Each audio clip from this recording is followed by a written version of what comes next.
Nosotros, como personas que vivimos en el Estado español, o sea, no tenemos capacidad de regular eso que está pasando en Silicon Valley. Eso me parece horrible. Es que es una tecnología pensada para el exterminio. O sea, claro. es una tecnología fascista. Estás escuchando Radio Primavera Sound. Proudly presented by Cupra. Eudald, ¿cuál dirías que es tu apocalipsis favorito de la ficción? Ahora mismo Fallout, porque es una exploración de cómo el progreso sigue, incluso aunque el mundo acabe. Wow, es que fuerte esa serie, ¿eh? Chulísima. Me gustaría comentarla, no sé si hay suficiente gente que la está viendo, pero también porque está en Prime Video y me da mucha rabia como darle bombo a esa empresa, pero está súper guay. Es como súper cínico, ¿no? Que Amazon está haciendo esa serie. Bueno, en realidad, como casi todas las series que están explorando, por ejemplo, también en Netflix España, que ha sacado ahora El Refugio Atómico, la propia serie reflexiona sobre el hecho de cómo las narrativas apocalípticas están contribuyendo a narrativas sociales de gente que pues, cae en el preparacionismo, en kits de supervivencia y demás. Y la próxima serie incluso hay una línea de texto que bromea sobre el hecho de que es culpa de Netflix de que haya tantos preparacionistas en una serie de Netflix. Qué cínico, ¿eh? Uf, madre mía. Pero en el caso de Fallout, la segunda temporada me está pareciendo mucho más irónica y brillante, y a pesar de que esté alojada en el mal, pero es muy buena serie. Total, qué guay.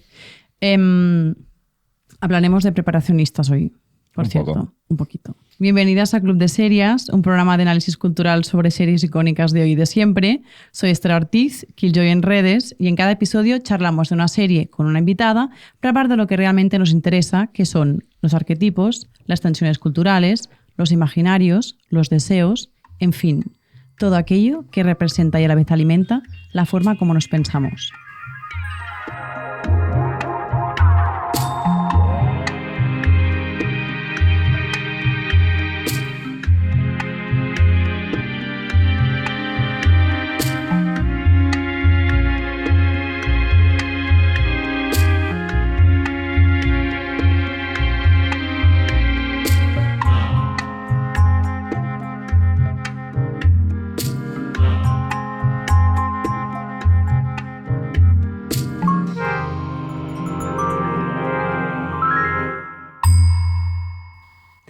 Hoy nos acompaña Eudald Espluga, filósofo y periodista cultural, licenciado en Filosofía y máster en Comunicación y Estudios Culturales por la Universidad de Girona. Es autor de los ensayos Las pasiones ponderadas, Rebeldes y No seas tú mismo, un libro que hemos leído todos los millennials y qué bálsamo para el alma es el libro, de verdad. Pero uno de los pinitos de tu carrera, Eudald, es un artículo que publicaste en 2020 para El Salto Diario y que aún afirmas que es uno de tus mejores artículos, si no el mejor. Sí, de hecho creo que voy a tener que borrar todas mis líneas biográficas anteriores. El máster da igual, escribí ese artículo, ya me da igual todo.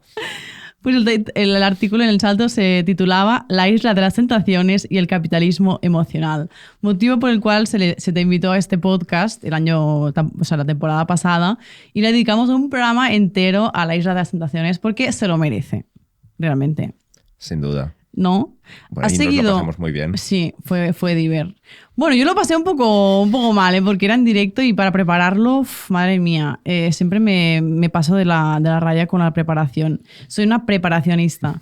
Pero, ¿qué onda esta edición? ¿La has seguido de la isla? La abandoné al poco después de comenzar, pero básicamente porque, o sea, por la distribución horario que propuso Telecinco, que de golpe no sé por qué, era la isla de las tentaciones cada día, durante 4 horas cada día, y era inasumible la narrativa. No, bueno, exagero mucho, pero era como muy largo, muchos días, muchas horas, parecía una peli larga de Belatar cada día y era como, no puedo seguir esto.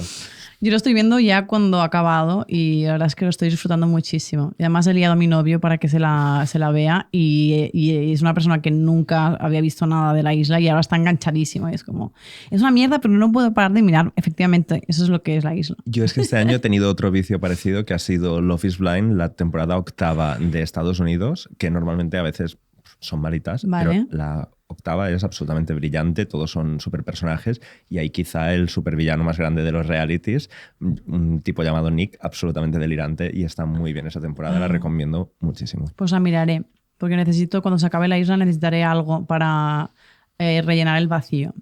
Bueno, hoy le dedicamos el programa a Pluribus, que es una serie fantástica de Vince Gilligan, A mí me ha encantado esta serie. ¿A ti te ha gustado la serie también? En plan, ¿venimos a criticarla o venimos a amarla? Venimos a sobreinterpretarla, que creo que es lo que hicimos con La Isla, tesis doctoral, y esta es un poco porque es que no tengo claro si me ha gustado mucho o no, pero es de las que me has dado que hablar. O sea, por ejemplo, te decía Fallout, me encanta, me lo paso súper bien viéndola, pero acabo el capítulo y no voy a hablar con nadie de Fallout. Claro. En cambio, Pluribus era cada final de capítulo hablar con gente, un poco efecto Lost en los años 2010. Sí, y con mucho más sentido, ¿eh? Que Lost, porque Lost era un poco... Siempre critico a Lost en cada capítulo, no puedo.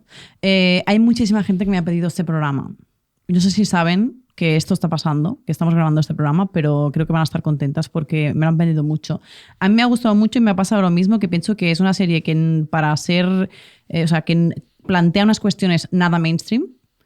Y justamente eso, aunque es como bastante simple, ¿no? Porque hay algunos capítulos que son muy sencillos, tienen un ritmo lento, no pasan grandes cosas, no es como muy sutil, que no es muy Vince Gilligan en este sentido, porque Better Call Saul y Breaking Bad pues son series con muchísima, o sea, ¿no? con mucha acción. Sí, de hecho, es una serie que una vez cuentas la premisa, siento que cada capítulo es una exploración de un aspecto de la premisa, pero narrativamente no te lleva a ningún sitio que sea muy distinto de lo que has visto al final del capítulo 1. Evidentemente pasan cosas, pero no son tan relevantes como para dedicar mucho tiempo a hablar de la trama. Es más aspectos, no sé si decir, del mundo diegético, de la planteación del mundo de ficción que proponen. Sí, sí. Pues nos ha encantado, ya veis. Es una serie que es muy difícil de describir sin haceros súper spoilers y destrozarosla, porque ya el primer capítulo ya pasa algo que es muy fuerte, que es que se da un acontecimiento brutal que hace que la humanidad ya no sea la misma, que ya no sea lo que era. Y hay una transformación que afecta a la casi totalidad de los seres humanos, menos a 13 personas, una de las cuales es la protagonista Carol Sturka, nuestra Carol. Uf, qué odiosa es esta persona, ¿eh? Una señora bastante cínica e infeliz que luchará para salvar a la humanidad. Esto en el caso de que la humanidad necesite ser salvada, porque este cambio que llega a la Tierra trae la paz mundial inmediata. Así que, ¿de qué debe salvar la humanidad Carol exactamente? Todos los seres humanos son más felices que nunca, por lo tanto el show nos plantea unas cuestiones muy interesantes que vamos a intentar desgranar hoy aquí con Audal. Entonces, si no habéis visto la serie y os apetece verla, os animo a que lo hagáis antes de escuchar el resto del episodio. Si no, podéis escucharla y lo vais a entender porque vamos a contextualizar las cosas, pero os avisamos de que a partir de aquí se vienen spoilers, ¿de acuerdo? ¿Comenzamos? ¿Es Pluribus una serie sobre el apocalipsis?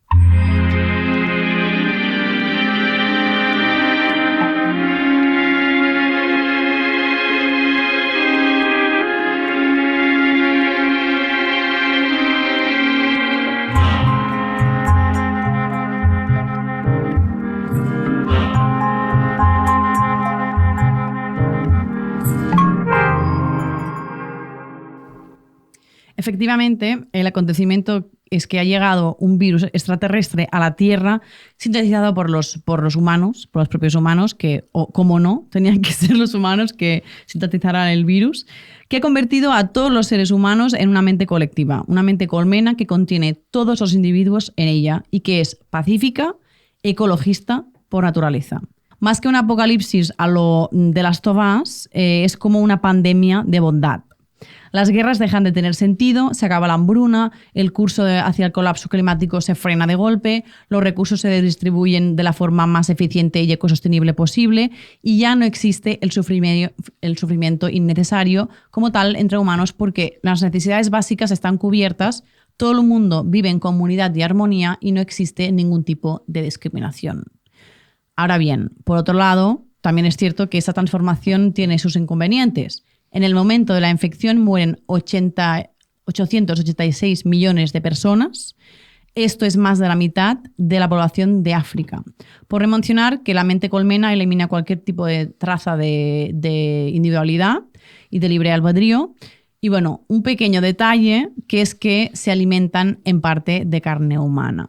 Entonces, ¿qué piensas, Audal? ¿Crees que es un mundo post-apocalíptico? Claro, es que como últimamente he estado como muy obsesionado por cosas que estoy leyendo, investigando sobre el apocalipsis, tengo la sensación que, claro, el problema es que muchas veces pensamos en el apocalipsis como una historia como de destrucción total, y cuando utilizamos la palabra es como un gran evento catastrófico que destruirá el mundo, romperá las cadenas de distribución, nos quedaremos sin energía, o sea, que pasará una serie de eventos que esto nos retrotrae a una imagen que hemos visto, lo que decías, en Last of Us, en los apocalipsis zombies, en todo tipo de películas, más de una que las ciudades quedan vacías, etcétera, etcétera.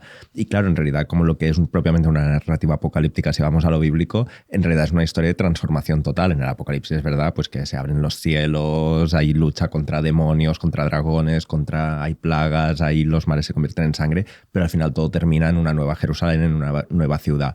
Para mí lo que está pasando muchas veces es como que lo que aparecen o lo que predominan son narrativas que podríamos llamar fantasías colapsistas. Y para mí esto es lo que ha alimentado el cine y todas estas películas. Y claro, lo que hace tan interesante para mí la serie es que lo que le pasa a Carol Sturka es que precisamente la protagonista, como ha visto tantas películas apocalípticas, cuando hay un evento raro, porque es como lo podemos llamar, un evento que de alguna forma te trastoca todas las categorías, ella lo que hace es conceptualizarlo según la lógica de la fantasía del colapso. Y ella se comporta como el hecho de que este virus alienígena haya sido sintetizado por la humanidad y que haya convertido al 99,9% de la población en una mente colmena, aunque no suponga una amenaza y en términos generales, salvo por las muertes que se producen en el momento del contagio o por elementos como los que comentaremos de que comen carne humana, en realidad la sociedad va mejor y están habiendo transformaciones pues, en términos de ecosistemas, en términos de contaminación, en términos de paz, en términos de todo lo que podamos imaginar.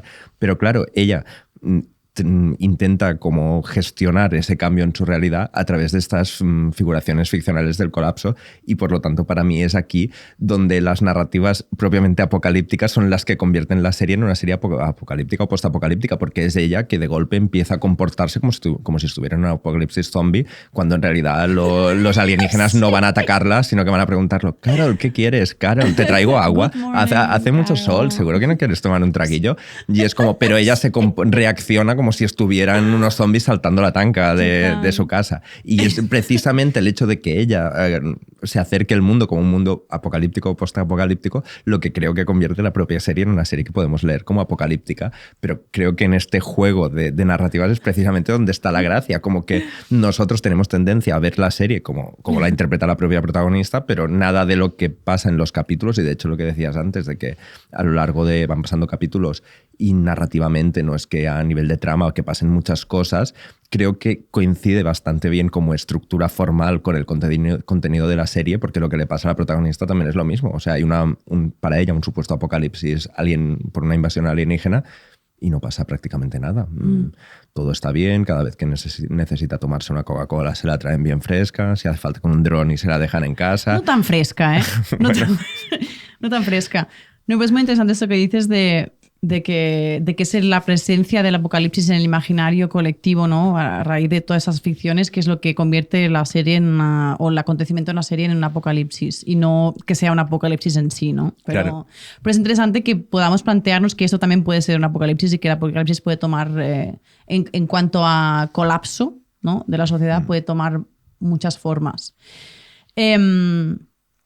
Tenemos que comentar esto del canibalismo, porque para mí es un tema interesante, claro. O sea, lo que pasa es que es que no sé cómo llamarla, esta nueva humanidad, podríamos llamarle MC, en plan, mente colmena. Me parece bien. Esta nueva MC no mata ningún ser vivo, ni plantas, ni absolutamente nada. Entonces, ¿qué hace? Se alimenta de animales o de seres vivos que ya estaban muertos, recolectados o pues, sacrificados antes de la unión. La unión es cuando, pues cuando todo el mundo se infectó y se unieron sus mentes, ¿no? Y entonces, claro, en parte comen carne humana, porque todos los humanos que murieron, pues los cogen y los almacenan. Los almacenan en, pues esto, en cámaras frigoríficas para alimentos, ¿no? Y cuando Carol descubre esto, ves como sí que es un apocalipsis, ves como sí que tienen maldad. Y es como, no, si es que para ellos no tiene, o sea, para ellos no es un tema de que sean malos. Simplemente que en el momento que le quitas la carga moral al hecho de comer carne humana, deja de tener sentido, o sea, tiene sentido comerla, ¿no? Como que cambia todo el gesto. Además es muy gracioso la forma en cómo la toman, porque la convierten en una especie de zumito de carne humana y se lo toman en unos bricks muy monos, lo cual también hace que sea Pero como... qué asco, ¿no? O sea, Yo pensaba que esos bricks eran como un mix de un montón de cosas. Bueno, puede ser de también. Un montón de alimentos, ¿no? Pero en mi mente ha quedado como que se toman la carne humana en bricks. Ahora no me acuerdo muy bien cómo lo explicaban, pero es un poco esto y me hace mucha gracia. Pero sí, o sea, justamente a mí la cuestión de la serie, como lo plantea, y el hecho de que haya siempre una discrepancia entre la propia narrativa que proyectan los personajes sobre ese fin del mundo o sobre esa transformación o sobre esa invasión y lo que de verdad pasa, aquí también aplica, porque lo que cuando yo decía que era un mundo raro es porque básicamente ese serie alienígena se rige realmente por valores no humanos, o sea, es posthumana o postantropocéntrica en un sentido radical, incluso que los valores como relativos a la comida, pues bueno, o sea, como al tabú de comer carne humana, pues desaparecen, pero ya no por lo que dices, no por una cuestión de maldad, no por una cuestión de crueldad, sino todo lo contrario. Es que incluso le podríamos dar la vuelta y al hecho de que, bueno, creo que luego lo hablaremos, pero esta radical bondad o este comportamiento que tienen, que como que no arrancan ni una manzana de un árbol porque consideran que ya es una alteración, también no es un código que podamos asimilar casi, bueno, quizá alguna especie de animismo, y sí que existe, creo, alguna especie de espiritualidad que cree que incluso pisar microorganismos es acabar con vida e intentan reducir sus movimientos. Sí, pero es diferente pisar una hormiga, que es un ser vivo sintiente, que es recoger una manzana de un árbol que no le estás haciendo daño a ese árbol. De hecho, te vas a comer la manzana y la semilla la vas a cagar y va a aparecer en algún lado, que esa es la función de los frutos, ¿no? En realidad. Sí, pero quiero decir que por eso que ni tan solo su código, no es un código moral hiperradical que sea asimilable a alguna creencia o espiritualidad humana, no, también, o sea, su comportamiento también en eso está más allá de lo humano. Y a mí aquí es donde me juega, o sea, me parece como muy interesante ver cómo esto dinamita códigos que para la protagonista o para algunos de los 12 que han quedado, no han participado de la unión, pues de golpe le genera una serie de desafíos vitales y morales respecto de qué hacer con ese ente, con ese MC colectivo. El MC. Ahora cada vez que lo llamamos MC, para mí tiene un rostro ya un poco mucho menos serio. Bueno, hay esta cosa que me hago. Hay esta cosa que se ve continuamente en esta cosa humanista de querer diferenciar al ser humano del resto de seres, ¿no? Del resto incluso de mamíferos o sea, al final, de seres sintientes. Al final tienes que los animales pues comen cosas de su propio cuerpo. Las gallinas se comen la cáscara del huevo o el huevo para recuperar el calcio. Los mamíferos se comen la placenta después de parir para recuperar los nutrientes y por varias funciones, para evitar que el olor de la placenta pues atraiga a depredadores, pero decir que es algo que es común, pero hay esta necesidad del ser humano, ¿no?, de colocarse por encima. Nosotros no somos meros animales, ¿no? Como creyendo que es curioso que sigamos creyendo en estos cuando ya nos hemos secularizado, ¿no? O sea, quiero decir que ni siquiera creemos en un Dios. Por lo menos no sé, hay personas que sí, ahora cada vez parece que más, Amaia Montero entre ellas, pero bueno, esa es su manera, entonces cada una. Pues es curioso esto, ¿no? Como, por ejemplo, el canibalismo en la Sociedad de la Nieve, en esa época, ¿eso que eran los 70 o así? No me acuerdo. Creo que sí. No, es que creo que no la he visto. Ah, no la has visto. Bueno, pues sabes el caso, ¿no? Sí. Claro. Sí. Creo que eran los 70. Claro, era gente de Chile, creo que eran chilenos, no recuerdo, chilenos o argentinos, que bueno, pues tuvieron un accidente de avión y estuvieron 3 meses aislados en la montaña y no habían absolutamente nada para comer. Entonces, cuando se va muriendo la gente, pues tenían que comer la carne porque no tenían más alimento. Pero ellos mismos sentían como pues un dilema, porque eran muy creyentes en esa época, eran muy creyentes y entonces se les hacía muy duro, ¿no? Esta cosa de comer carne humana, pues como, bueno, es que es la gente, o sea, fue un choque, pero claramente es como, bueno, es una situación excepcional, ¿no? Esto lo podemos pasar en esta situación. Pero para mí tiene todo el sentido del mundo. O sea, me parece súper interesante porque la gente es como, ¡oh! Comen carne humana, y pienso, no sé si todo el mundo ha leído la serie como nosotros, pero a mí me parece muy interesante que haga este gesto y como que como que expanda los límites de lo que realmente, ¿no? Porque te hace pensar todo el rato, hostia, pues esto está bien o no.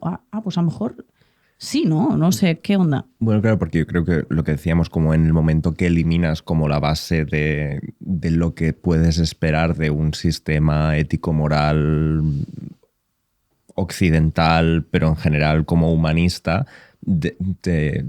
la serie te sitúa frente a toda esta serie de preguntas. Y de hecho a mí una cosa que, bueno, yo creo que luego lo podremos hablar más, pero ahora que lo decías, como de este excepcionalismo humano, esta idea de que, bueno, que los humanos siempre nos ponemos como distintos de los animales y lo que con otras especies a lo mejor asumimos que forma parte de su comportamiento, de sus instintos, de etcétera, etcétera, que de hecho con la mente colmena podemos pensarla también como una especie de ser que tiene como unas determinadas pulsiones, instintos, que también podríamos llevarlo ahí.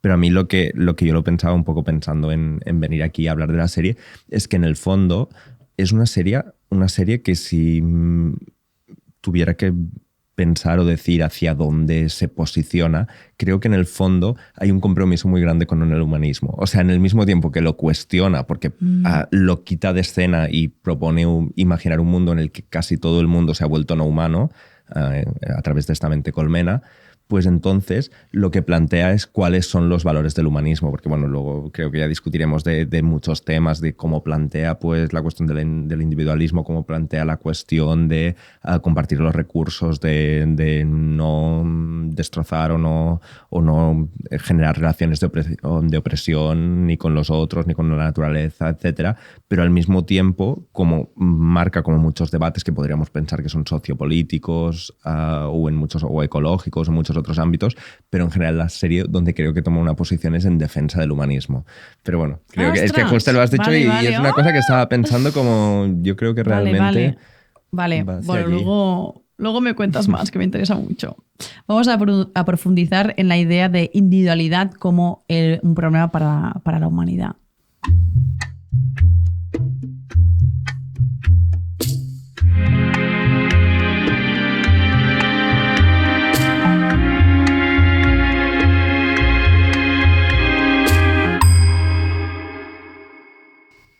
La interdependencia es una realidad que los seres humanos ignoramos demasiado a menudo.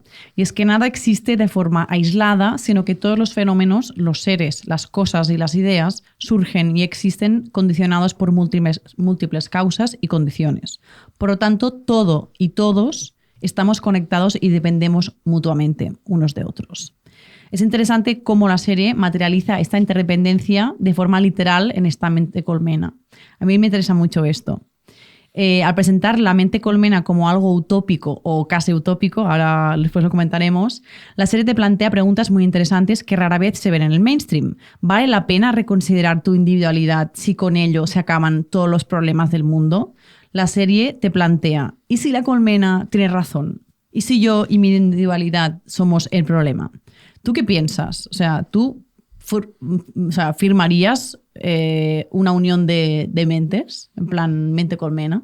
Yo creo que no. Al menos en el que es lo que iba a hacer como impugnación. O sea, yo creo que no en la forma en cómo lo presenta, que aquí es donde yo creo que la serie empiece a tener como cierta miga. Porque en realidad, para mí sí que es cierto que pone en primer término la cuestión de la interdependencia en la medida que une todas las mentes y propone como toda esta serie de acciones que pasan a realizarse de forma colectiva, porque cuando alguien necesita algo, pues si hace falta apagan las luces de toda una ciudad para conservar la energía, o si ha habido una emergencia porque alguien se ha caído, pues pueden mandar 3 helicópteros, 2 coches de bomberos. Es como que proponen como en esta relación de unos con otros otra forma de relacionarse que pueda ser como mucho más eficiente, que pueda ser como mucho más directa, pero al mismo tiempo creo que no es la idea clásica de interdependencia que se ha defendido, por ejemplo, desde los ecofeminismos, porque para que haya interdependencia debe haber seres independientes, pero que independientes pero que en algunos aspectos dependan los unos de otros, o sea, que no sean seres autárquicos, pero sí que sean diferenciados, y sobre todo en los planteamientos que se hacen normalmente en torno a la ecodependencia, y la interdependencia, hay un elemento muy fuerte de lo que es la materialidad del cuerpo. Es decir, normalmente cuando decimos o se explica que somos interdependientes, pues se habla que cuando nacemos necesitamos que nos cuiden, cuando nos ponemos enfermos también, que casi nada de lo que hacemos en la vida lo podríamos hacer de la forma que hacemos si existiéramos solos. Es decir, pero siempre tiene que ver con una dimensión física y material. Y aquí casi la serie, cuando plantea la unión, al ser esta unión solo de las mentes o de este MC que decimos, de esta mente colmena, en realidad es como si más que el problema de la interdependencia planteara el problema de la unión alma-cuerpo. O sea, al final lo que se unen son como las almas, que luego también lo podemos discutir un poco esta imagen, pero en realidad para mí, o sea, yo no firmaría básicamente porque creo que la idea que proponen no coincide realmente o con la interdependencia o hace una interpretación demasiado literal de esa interdependencia que implica una fusión en la que, lo que decíamos, desaparece completamente la individualidad. Es que a mí lo que me... O sea, viendo el segundo y el tercer episodio, que es el segundo episodio, que es cuando Carol tiene la reunión con algunos de los supervivientes, ¿no? Que aún no han sido, que son inmunes a este virus y no se han infectado, como ver que los otros están encantados con este cambio, yo pensaba, es que yo estaría encantada con este cambio. Ostras, es que realmente, yo lo comentaba con un amigo y decíamos, yo firmo, yo firmaría ahora mismo, de verdad te lo digo. Sí. Luego es verdad que viendo, claro, para que tenga un poco de gracia la serie, te introducen cosas no tan buenas de esta mente colmena, pero realmente yo firmaba. O sea, a ver, que para mí se acaba todo el sufrimiento innecesario, entonces para mí tiene mucho sentido. Que luego que en este formato no, quizás, o sea, con algunas reservas, ¿no? En plan, lo que me da mucha pena es que no es nada de disfrutona la MC. En plan, o sea, has fusionado todo, tienes a Ferran Adrià allí de dentro y tienes a los mejores cocineros y cocineras del mundo, porque las mujeres cocinan increíble, porque ya sabes que nos encanta ¿no? pontificar a cocineros hombres. Pero, ostras, un poco de disfruto, yo qué sé, tener todos los recursos del mundo, pues cocina increíble, como un brick, que se está comiendo de un brick, es que qué bajón. Sí, de hecho, a mí eso incluso no solo en la comida, sino en las conversaciones, que alguna vez cuando Carol está hablando con la MC, con la mente colmena, de golpe es como le dice, pero si tú lo sabes todo, deja de hablarme como si no lo supieras todo, porque claro, ella tiene que adaptarse a un mundo humano que no es el suyo y para no parecer monstruosa tiene que tener conversaciones de ascensor completamente triviales y claro, piensa, eres como, has fusionado a todas las personas más listas del planeta, tienes todo el conocimiento, eres 8 Wikipedias juntas, más ChatGPT, más todo lo que quieras y en realidad te estás diciendo como, uy, esta canción me suena de algo, pero ¿a ti te acuerdas del título? Que es como, ¿sabes el título? O sea, no, sí. Quiero decir, no hay duda, no hay ninguna forma de misterio en nada del mundo. Pero bueno, yo cuando decía esto de la interdependencia, de la individualidad, que le podemos dar más vueltas, pero para mí es una cuestión de que desaparece como en la medida que borra todo valor humano, borra cualquier posibilidad de tener una vida significativa y es aquí donde, o sea, desaparece el dolor del mundo en abstracto, pero también desaparece el dolor del mundo en particular y también la posibilidad de tener alegría. Quiero decir, desaparece cualquier forma de vida buena entendida en términos humanos. Y por lo tanto es interesante, pero al mismo tiempo es como, o sea, firmar la mente colmena no solo firmas que desaparezca el sufrimiento, que está muy bien, sino también que desaparezca tu humanidad. Lo cual me parece un contrato. ¿Tú no consideras que es humanidad eso ya? No. Claro, es que yo sí que los veo que están dichosos. O sea, no creo que no sientan alegría, ¿sabes? Yo creo que sí que la sienten. Pero, o sea, genuinamente es una gente muy pacífica que no soporta el conflicto, o sea, como... y, no, la sensación esta de... O sea, siempre dicen, no sabes lo feliz que no entiendes la felicidad que siento estando en esta mente colmena. Sí. No, pero ahora tengo dudas, porque mira, esto no lo habíamos hablado. Claro. Pero en realidad tú todo lo que sabes de la mente colmena es lo que te cuentan a través de sus avatares humanos, por decirlo así, y lo que decía es que te están dando charla de ascensor. O sea, mejor que esto seguro que es. Mejor que esto es seguro. Yo estoy harta de tener que trabajar para sobrevivir, lo siento. Y si esa es la única opción, salida del capitalismo, yo firmo. Te lo digo.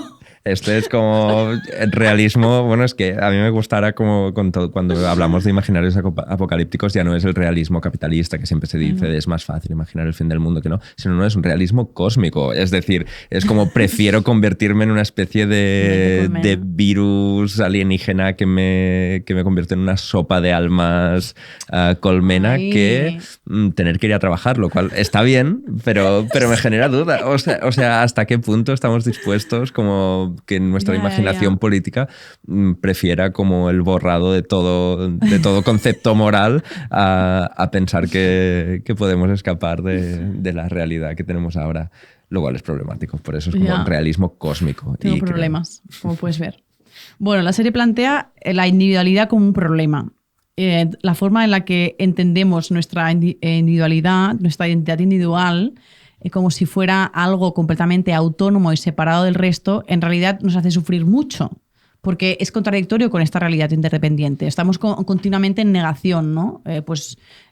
Esta idea de que la sociedad y la naturaleza son cosas diferentes, ¿no? Por ejemplo, o esta idea de que yo y mi familia somos un núcleo y la familia de al lado es otro núcleo. Lo que yo pueda hacer a la familia de al lado me da igual porque a mí solo me importa. O sea, hay toda esta idea de individualidad que vemos muy, muy representada en los protagonistas de humanos, aún humanos, de esta serie. Entonces, ¿de qué manera ves el problema con la individualidad representado en Pluribus, en estos personajes? O sea, a ver... O sea, creo que son muchas cosas. Por eso antes decía lo de que creo que es una serie humanista, porque hasta ahora lo que estábamos diciendo es como, para mí el problema de La mente colmena, y por lo que yo no firmaría, es como porque borra toda individualidad, toda noción de dignidad humana, toda noción de una posibilidad de vida buena, etcétera, etcétera, todos los conceptos básicos de nuestro repertorio filosófico-moral, de nuestra tradición occidental, desde el mundo griego hasta ahora, etcétera, etcétera.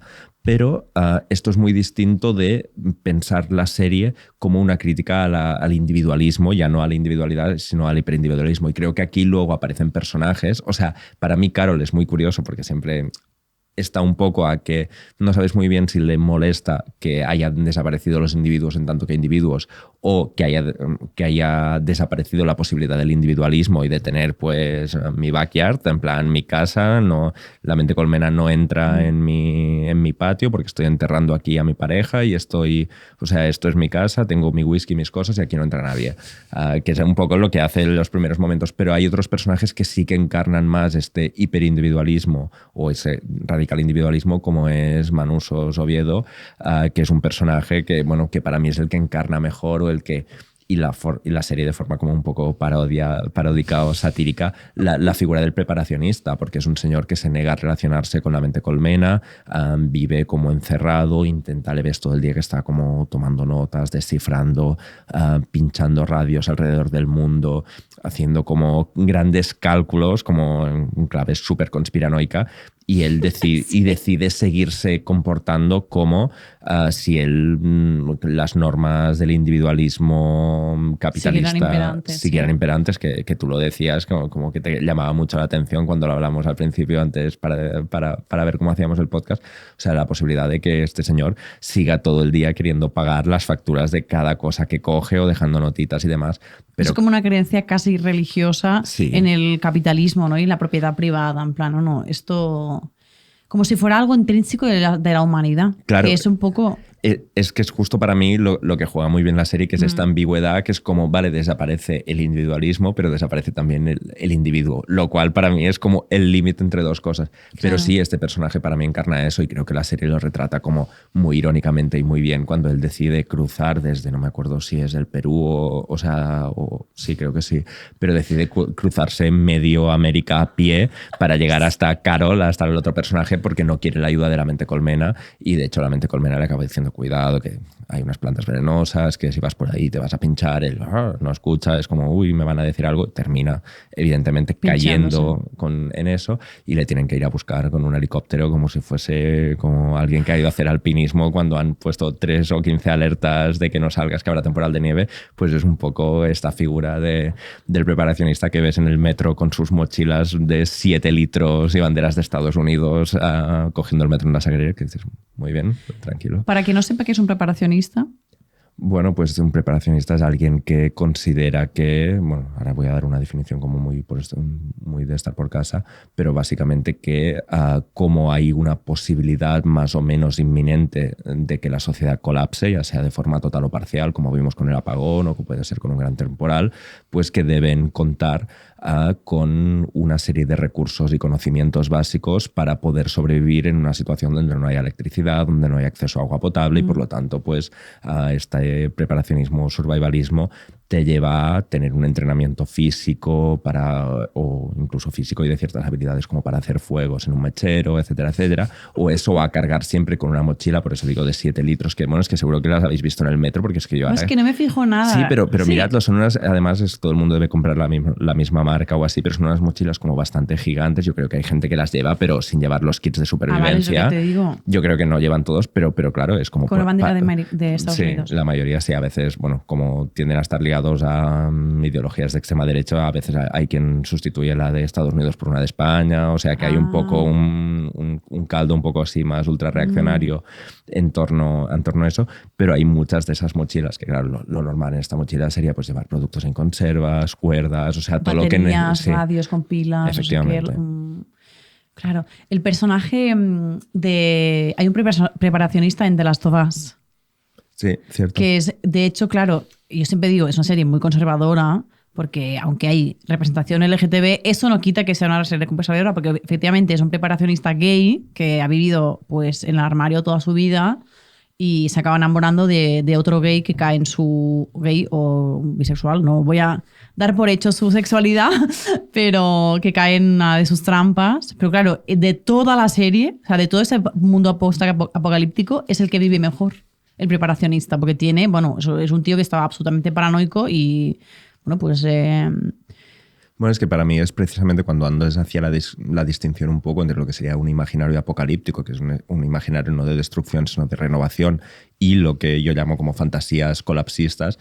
Claro, para mí el problema de las fantasías colapsistas es que están ligadas a una especie de sistema moral y político ultraconservador, que a veces, como para resumirlo medio en coña, digo que es como pensar que una vez se vaya a producir, o sea, que tienes que estar preparado porque una vez se produzca el colapso, ya sea al instante o ya sea como progresivo, pero que en realidad toda la sociedad se va a convertir en dos ratas peleándose por un churro con Linkin Park de fondo. Es decir, o sea, todo va a ser como Jovesiano, la guerra del todos contra todos, todo va a ser como tú solo que luchar por tus recursos, no puedes confiar con nadie, sí. Y si tú piensas en Last of Us y en tantas otras series, toda la estructura, incluso urbanística, todas las relaciones sociales se construyen en base a la moral de dos ratas peleándose por un churro con Linkin Park de fondo. Total. Que es básicamente la idea que si me despisto un momento me van a robar, me van a traicionar, y puede ser cualquiera el que te traicione. Y claro, para mí es esto lo que lo hace ultraconservador, por eso, porque tú en la medida que adoptas la figura ficcional del colapso y lo trasladas al campo de la política y de la ética, pues esto adoptas una postura hiperindividualista, adoptas una perspectiva de un pesimismo antropológico, o sea, piensas que las personas si pueden hacer el mal lo harán y que no se comportarán de forma moral, adoptas una perspectiva preparacionista en lo político, es decir, hay como una especie de pedagogía del fin del mundo muy pensada en clave conservadora siempre que aparece esta figuración ficcional del colapso. Por eso hay muy pocas ficciones apocalípticas que no terminen generando estos marcos que de alguna forma son muy cercanos cada vez más a la extrema derecha, y por eso también es tan peligroso como lo que decíamos al principio de cómo las series apocalípticas, incluso con mucha más conciencia de ello, se terminan convirtiendo en una especie de ejercicio cínico sobre el fin del mundo, porque al final Fallout, por ejemplo, lo que hacen es imaginar como que gracias a estas narrativas que circulan, en ese caso, en los años de la amenaza atómica, pues una empresa se dedica a construir un montón de búnkers de lujo y demás para luego autoprovocar una catástrofe nuclear que obligará a gente a vivir en tu empresa, que es lo que es, y por lo tanto la serie juega en la idea de que el mundo se acaba, pero el progreso sigue y la ganancia económica capitalista sigue.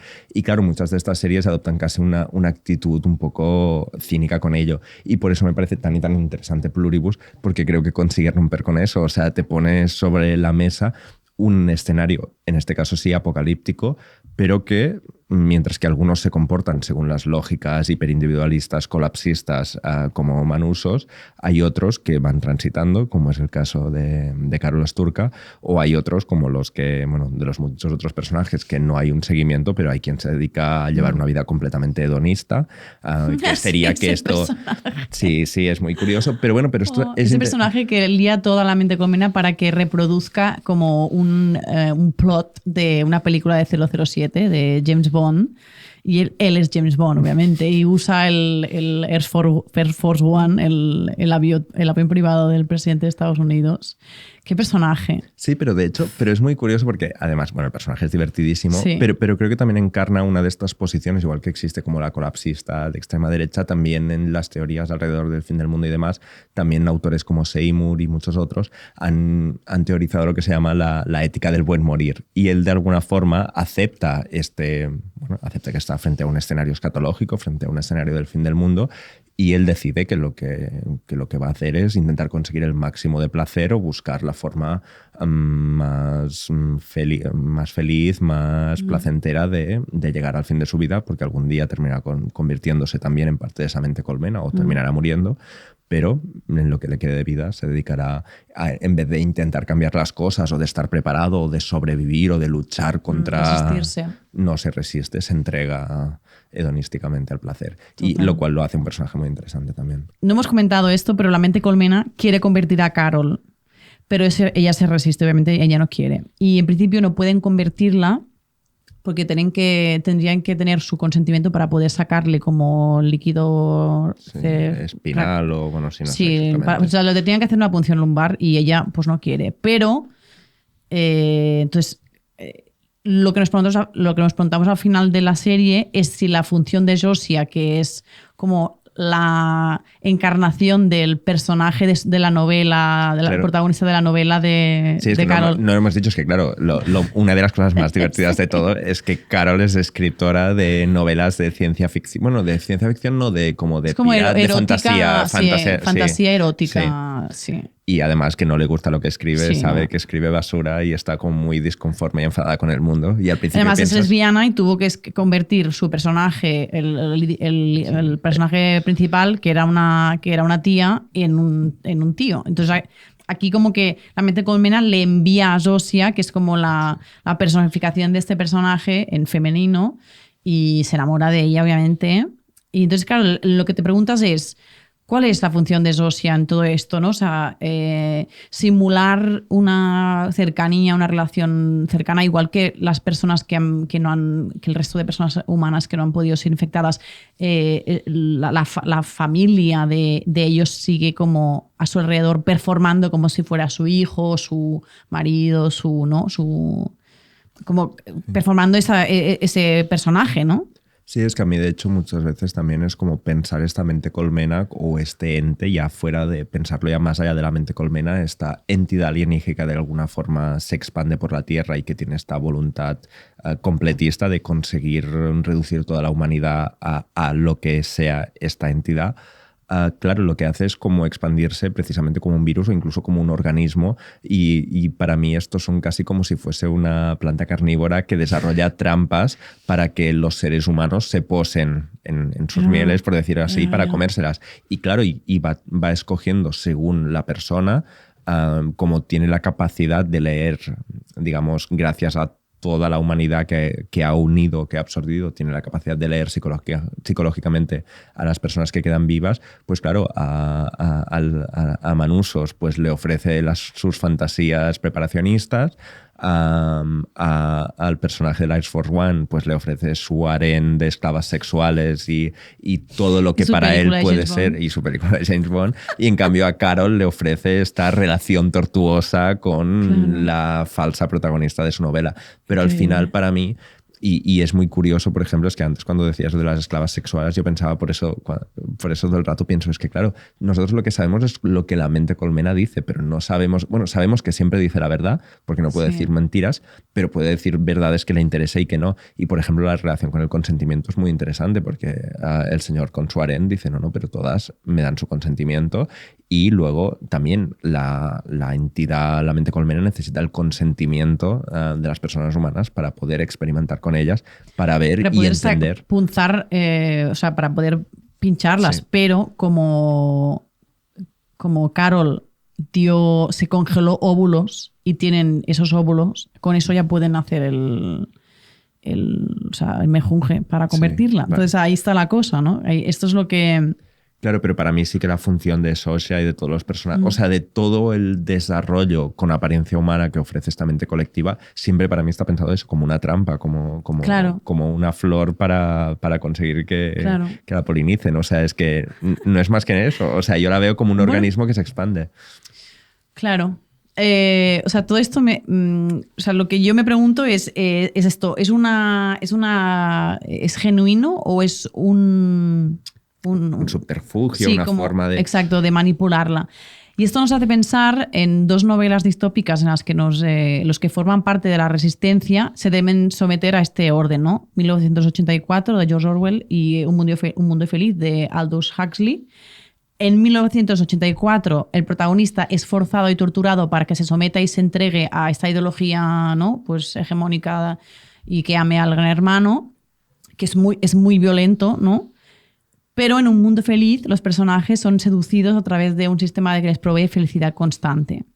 Y claro, lo que pasa es que el Pluribus se acercaría más a la segunda, ¿no? A Un mundo feliz, pero la felicidad de esta mente colmena para mí no es una felicidad superficial y falsa. No es una felicidad farmacológicamente abducida, ¿no? Sino que parece, pues lo que decíamos, fruto justamente de esta materialización de la interdependencia, de la certeza de que todas dependemos de todas, de que todas nos cuidamos, ¿no? De que somos un todo. Que Avatar 1 se convirtiera en una película tan amada, para que la gente cuando se acababa Avatar le daba como depresión de que no voy a vivir en este mundo, sino que voy a vivir en esta mierda de mundo que tenemos aquí. Habla de este anhelo por un mundo conectado con los demás, ¿no? Un mundo en el que estés en contacto con la naturaleza, y que esto en Avatar se ve de forma literal, ¿no? Porque los Na'vi se conectan con los animales, con los ancestros, o sea, hay como otra forma de vivir y de estar conectado con el resto que creo que, no sé si acabo de ver que sea tan manipulativo, ¿sabes? Es cierto que quizás no es tan exagerado, pero para mí sí que, o sea, para mí, y en lo que creo que sí que estamos de acuerdo, es como que la diferencia es que, a diferencia, por ejemplo, de la novela de Huxley, de Un mundo feliz, que básicamente es a través del soma, a través de esta droga, que la gente esté muy feliz, pero es una forma que podría ser una metáfora como mucho más cercana a ciertas drogas o a ciertos... Sí. O sea, claro, es esta forma como de ablandar las mentes, de adocenar, pero de darte algo para que tú te desmovilices y estés en tu casa encerrado y hay una forma de te damos esto para que no cambien las cosas. En cambio, lo que sí que estoy de acuerdo es que esta mente colmena lo que hace es un cambio radical en las condiciones materiales del mundo. O sea, es una intervención, por eso lo conecta muy bien con lo que decías de Avatar. Claro, pero para volver un poco a lo que ahora ya me obsesiona un poco, como cuanto más vueltas le doy, que es el tema del humanismo, para mí pues lo puedo formular ahora distinto. Es como, vale, lo que te propone como un mundo feliz, según la mente colmena, es un mundo en el que todos los parámetros, podríamos decir, ecológicos, todos los parámetros de conservación de especies, todos los parámetros pues podríamos llamar como, pero claro, ya no tendría mucho sentido, pero sociales, de ausencia de guerras, ausencia de conflictos, ausencia de dolor, estarían perfectos. O sea, sería exactamente el mundo donde querríamos vivir, pero hay un pequeño precio a pagar, y es que no existe la humanidad. Y claro, yo creo que este es un poco el ejercicio que te propone la serie todo el rato, que es como te está ofreciendo a todos los beneficios de esta transformación, pero te da a entender como que si quieres comprar este mundo, en realidad tienes que renunciar a aquello que nos hace humanos. Y para mí, en este sentido, sí que conecta mucho con las distopías que decías, que al final nacían como críticas del totalitarismo, de ciertos modelos de sociedad ideal, por ejemplo, con el comunismo. Y creo que para mí es de las cosas que la serie es como muy ambigua y es donde me parece que es difícil cogerla, es exactamente qué clase de crítica o planteamiento está haciendo, porque parece que se asemeje mucho a estas distopías también en este sentido de decir, como humanos es imposible que construyamos un mundo ideal. Y que el mundo ideal es, por lo tanto, inhumano. Lo cual es de la inteligencia artificial. Luego lo comentaremos. Hay un diálogo muy interesante en el que Carol pregunta a Josiah por qué quieren convertirla si ella no quiere. Y Josiah le contesta, si vieras a una persona ahogándose, ¿no querrías salvarla? Claro, para la mente colmena, Carol se está ahogando en su ego trip, no en su individualidad. Entonces, esto me da un poco de... Claro, yo creo que desde la mente colmena ellos no lo ven como que están sometiendo a alguien a una... Pues esto es también como el argumento de cualquier secta, ¿no? Igual. Pero bueno, que yo los veo y pienso, pues sí que son felices. Entiendo que quieran, ¿no?, ayudar a Carol. Pasa que no me parece bien que lo hagan sin su consentimiento. Pero claro, es verdad que si ves a alguien ahogándose en su individualidad y en su sufrimiento, porque es que es muy desdicha, ¿eh? Es muy miserable, Carol. Sí. Mucho. Claro, pero no es solo Carol. O sea, ellos cuando hacen la metáfora de quien se hunde es toda la humanidad. O sea, incluso la persona más feliz en el momento también se está ahogando en su propia miseria. Dalai Lama seguro que no lo tuvieron que convertir. Ya formaba parte, era la primera pieza de la primera pieza del ego de la mente colmena. Pero sí, claro, para mí la cuestión, o sea, de la premisa es tan radical que por eso es como una ética que podríamos llamar como kantiana, como esa cosa que siempre Kant es como, no, siempre tienes que decir, que esto juegan un poco en los argumentos, como tienes que decir siempre la verdad, incluso porque te tienes que fijar en la norma y no en las consecuencias, incluso si viene un asesino y que sabes que quiere matar a tu madre y te pregunta dónde está tu madre, lo que está moralmente bien hecho es decirle, está en esa habitación. Y por lo tanto, es esta idea que es como humano decir la verdad, aunque conlleve unas consecuencias catastróficas, es un poco también lo que se aplica en la mente colmena. Y por lo tanto, claro, cuando dices que los tenemos que salvar, aunque porque se están ahogando, incluso la persona más feliz no solo está ahogando, sino que no lo saben. Y yo tengo el deber moral que aunque me cargue toda la existencia y todo el sistema mundial humano, pero los tengo que salvar. Vale, viendo que llevas una camiseta de Evangelion, no sé cómo se pronuncia. Evangelion justamente como el objetivo de la SEAL o como se llame esa organización es como unificar todas las mentes y spoiler, pues acaba fracasando por culpa del el individualismo o lo que sea, ¿no? ¿Qué puedes decirnos de esto? Sí, en plan, puedes resumir la serie más compleja en estos 23 segundos. ¿Te ha resonado algunas cosas de Pluribus? Para mí hay un paralelismo. De hecho, antes he utilizado una expresión que no la quería usar antes porque es muy de Evangelion, que es la de sopa de almas, porque es el argumento que se utiliza. O sea, resumiendo mucho, o sea, en Evangelion es una serie como más o menos de robot en la que hay una especie de invasión alienígenas, pero que los alienígenas son en realidad ángeles y hay toda una teología y demás, pero al final es esto, hay como una especie de organización política que tiene un plan secreto con mucho trasfondo bíblico, que quiere conseguir generar un apocalipsis y por lo tanto un nuevo Génesis a través de muchas cosas. Lo acaban haciendo a través de un personaje, de un niño, de un adolescente de 14 años. De un niño pajero. Y efectivamente. Y con daddy issues. Con muchos. O sea, toda la serie, es que en fin, no entraremos. Su personalidad son los daddy issues. Bueno, es que toda la serie se basa en sus daddy issues porque, es que aquí voy a hacer muchos spoilers, pero es que el robot, porque es una serie supuestamente de robots, y el robot que su padre le obliga a pilotar contiene en realidad el alma de su madre.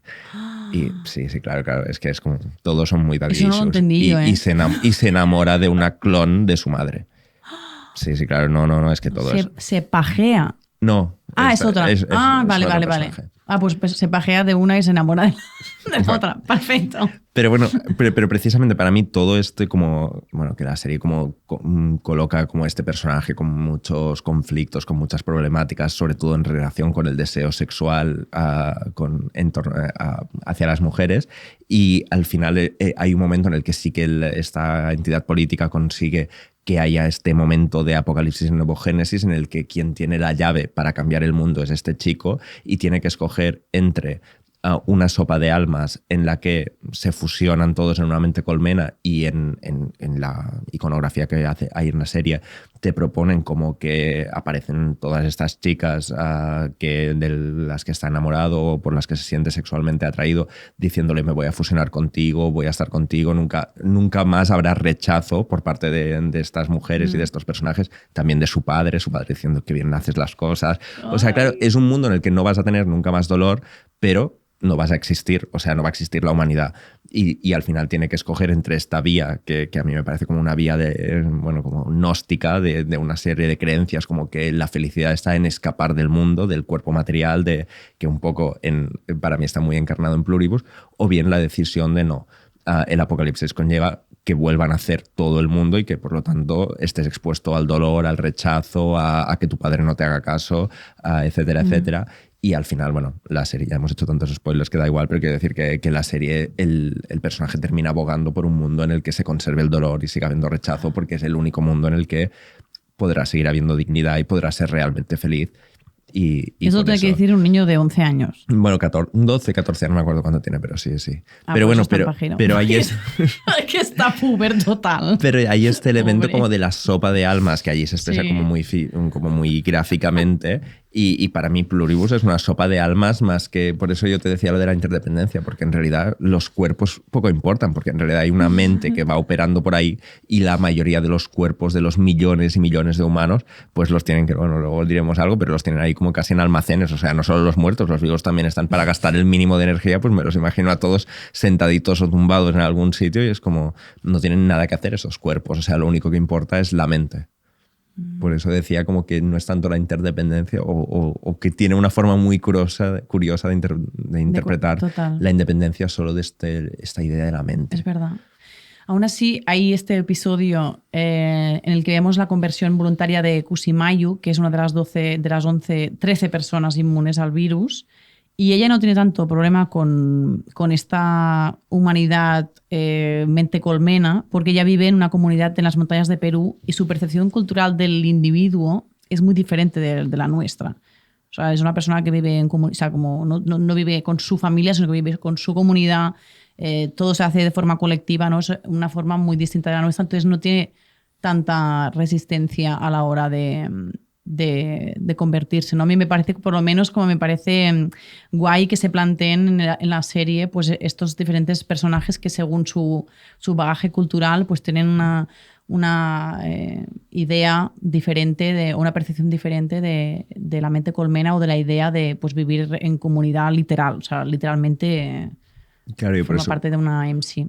Yo por eso cuando decía lo de que el problema cuando hablábamos del individualismo estaba como muy ligado a una concepción occidental e incluso diría ligado a una cierta religión, y por eso digo incluso el problema cuerpo-alma de la salvación de las almas y qué pasa con las almas en relación con los cuerpos, o sea, como un imaginario muy cristiano.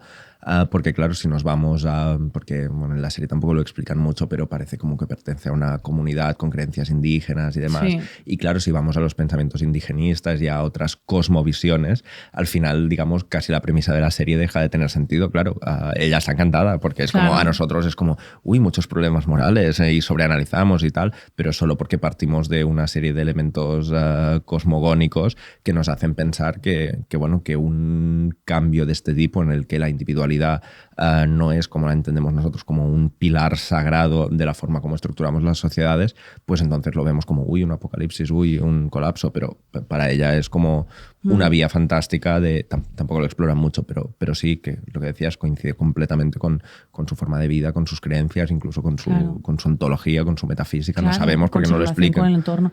Y también o sea, me parece interesante que su forma de vida está en riesgo.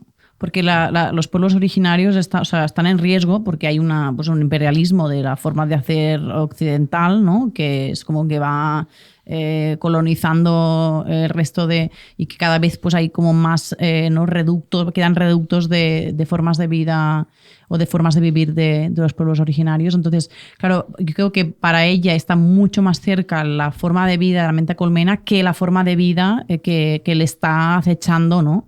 Y eso me parece como muy interesante que incluyan esta trama. justamente. Sí, porque si no el riesgo un poco era lo contrario, de pensar como de que sea una serie como que no se acaba el mundo, se acaba Estados Unidos, que es un poco lo que pasa muchas veces, que es como... Apocalypse Now, Mars Attack, todas. Sí, en plan como que todo el... Ahí no me sale en castellano, el abanico moral está entre como ser un demócrata un poco más de izquierdas, que algunos llamarán socialista, o ser directamente un republicano, pero quiero decir como si el abanico de posibilidades políticas se terminase como en el Parlamento estadounidense. Y yo creo que este personaje sirve un poco para escapar de eso, porque el resto de personajes sí que es verdad que aunque digan que son de otros sitios, lo siguen proyectando con la misma lógica. Sí. Y bueno, y luego, pero con ella también podríamos volver otra vez a la discusión de si la mente colmena, nuestro MC, quiere atrapar a la gente o no, porque también es muy curioso el momento que ella decide fusionarse finalmente con la mente colmena, que la ves que está en el pueblo con toda su familia, con su comunidad. Están reproduciendo un ritual de su comunidad que no tiene nada que ver, y luego cuando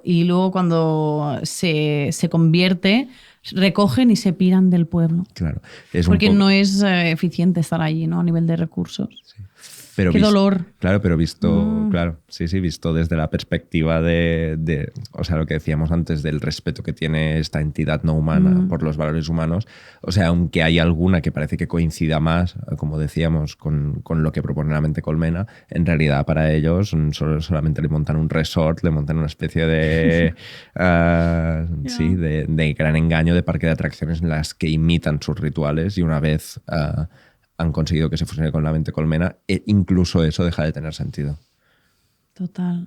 Bueno, pues tritura las culturas, claramente. Es muy, muy triste, porque hay como una monocultura, ¿no? Que es como una trituración de... Bueno, ni siquiera hay una monocultura, simplemente, pues sí, la mente colmena y ya está.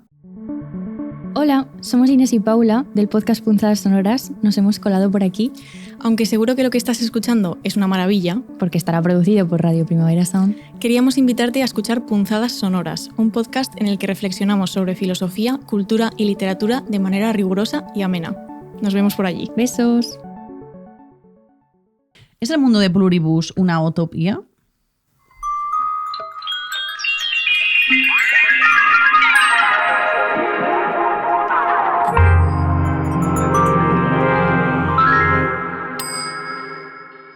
En conversaciones que hemos tenido previas a que salieran los episodios finales, comentábamos que a ambos nos parecía que la serie juega muy bien con la ambigüedad del punto de vista, porque no sabes si está defendiendo la individualidad moral o se está riendo de ella.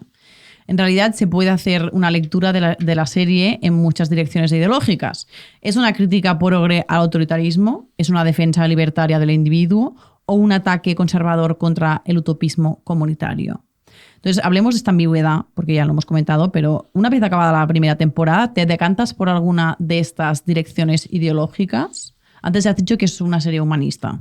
Claro, yo tengo la sensación que al final intenta hacer esta defensa del humanismo por encima de todo, en un momento que se está cuestionando desde muchos ámbitos, que luego hablaremos, que es inteligencia artificial, que además en el momento que hay un momento de crisis, por decirlo así, del concepto de lo humano, en muchos sentidos por la crisis climática, etcétera, etcétera, creo que hay una defensa de estos valores. Pero es verdad que en la forma que adopta la serie, para mí sí que se acerca más a las críticas, no sé si diría conservadoras, pero cercanas a lo que podía ser Aldous Huxley y demás, al socialismo. O sea, claro, hay un espíritu antiutópico muy fuerte en la serie, y para mí, si hay un espíritu antiutópico, termina siendo un poco conservador. Entonces no es una utopía.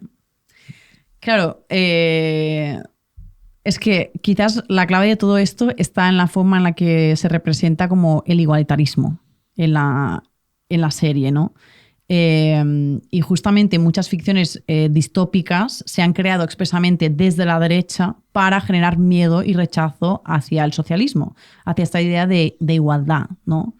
Y justo te comenté que había pensado en una novela que explica Francisco Martorell Campos, que lo recomiendo en cada podcast, pues que es increíble. Tiene este libro que se llama Contra la distopía y tiene un capítulo entero dedicado a las novelas contrarrevolucionarias distópicas. Y justamente hablaba de que hay un libro que se llama La República del Futuro, de la escritora Anna Bauman, que se publicó en 1887 y fue justamente la primera distopía contrarrevolucionaria destacable, ¿vale? Entonces, este libro, o sea, me parece muy interesante que según quien describe la utopía, ¿Es una distopía o una utopía, ¿no? Al final. Y es un poco el caso de estos libros. Este libro describe una Nueva York 2050 que es el epicentro del socialismo. La propiedad privada, el dinero y el libre mercado son cosa del pasado. El Estado regula absolutamente todos los detalles de la vida y el individuo está supeditado a la igualdad total y al bien común. Y debido a ello, la homogeneidad lo acapara todo. Incluso obligan a los más listos, a ser más mediocres porque todo el mundo debe ser igual. Esta novela también lanzó pestes sobre el feminismo, ya que en el Nueva York socialista del futuro las mujeres no pueden distinguirse de los hombres a simple vista. Las mujeres ya no cuidan la casa, ahora lo hacen máquinas. A mí hasta ahora me parece, o sea, el tema del feminismo me parece súper bien, o sea, ¿qué problema hay, no? Pues abolición del género y no tener que cocinar, a no ser que te apetezca hacerlo. Entonces, pero aquí es donde está la lectura conservadora, como nadie cocina, los ciudadanos se alimentan comiendo pastillas, no alimentos, que es un poco lo que hace la MC en Pluribus también, sí. que no es disfrutona, ¿no?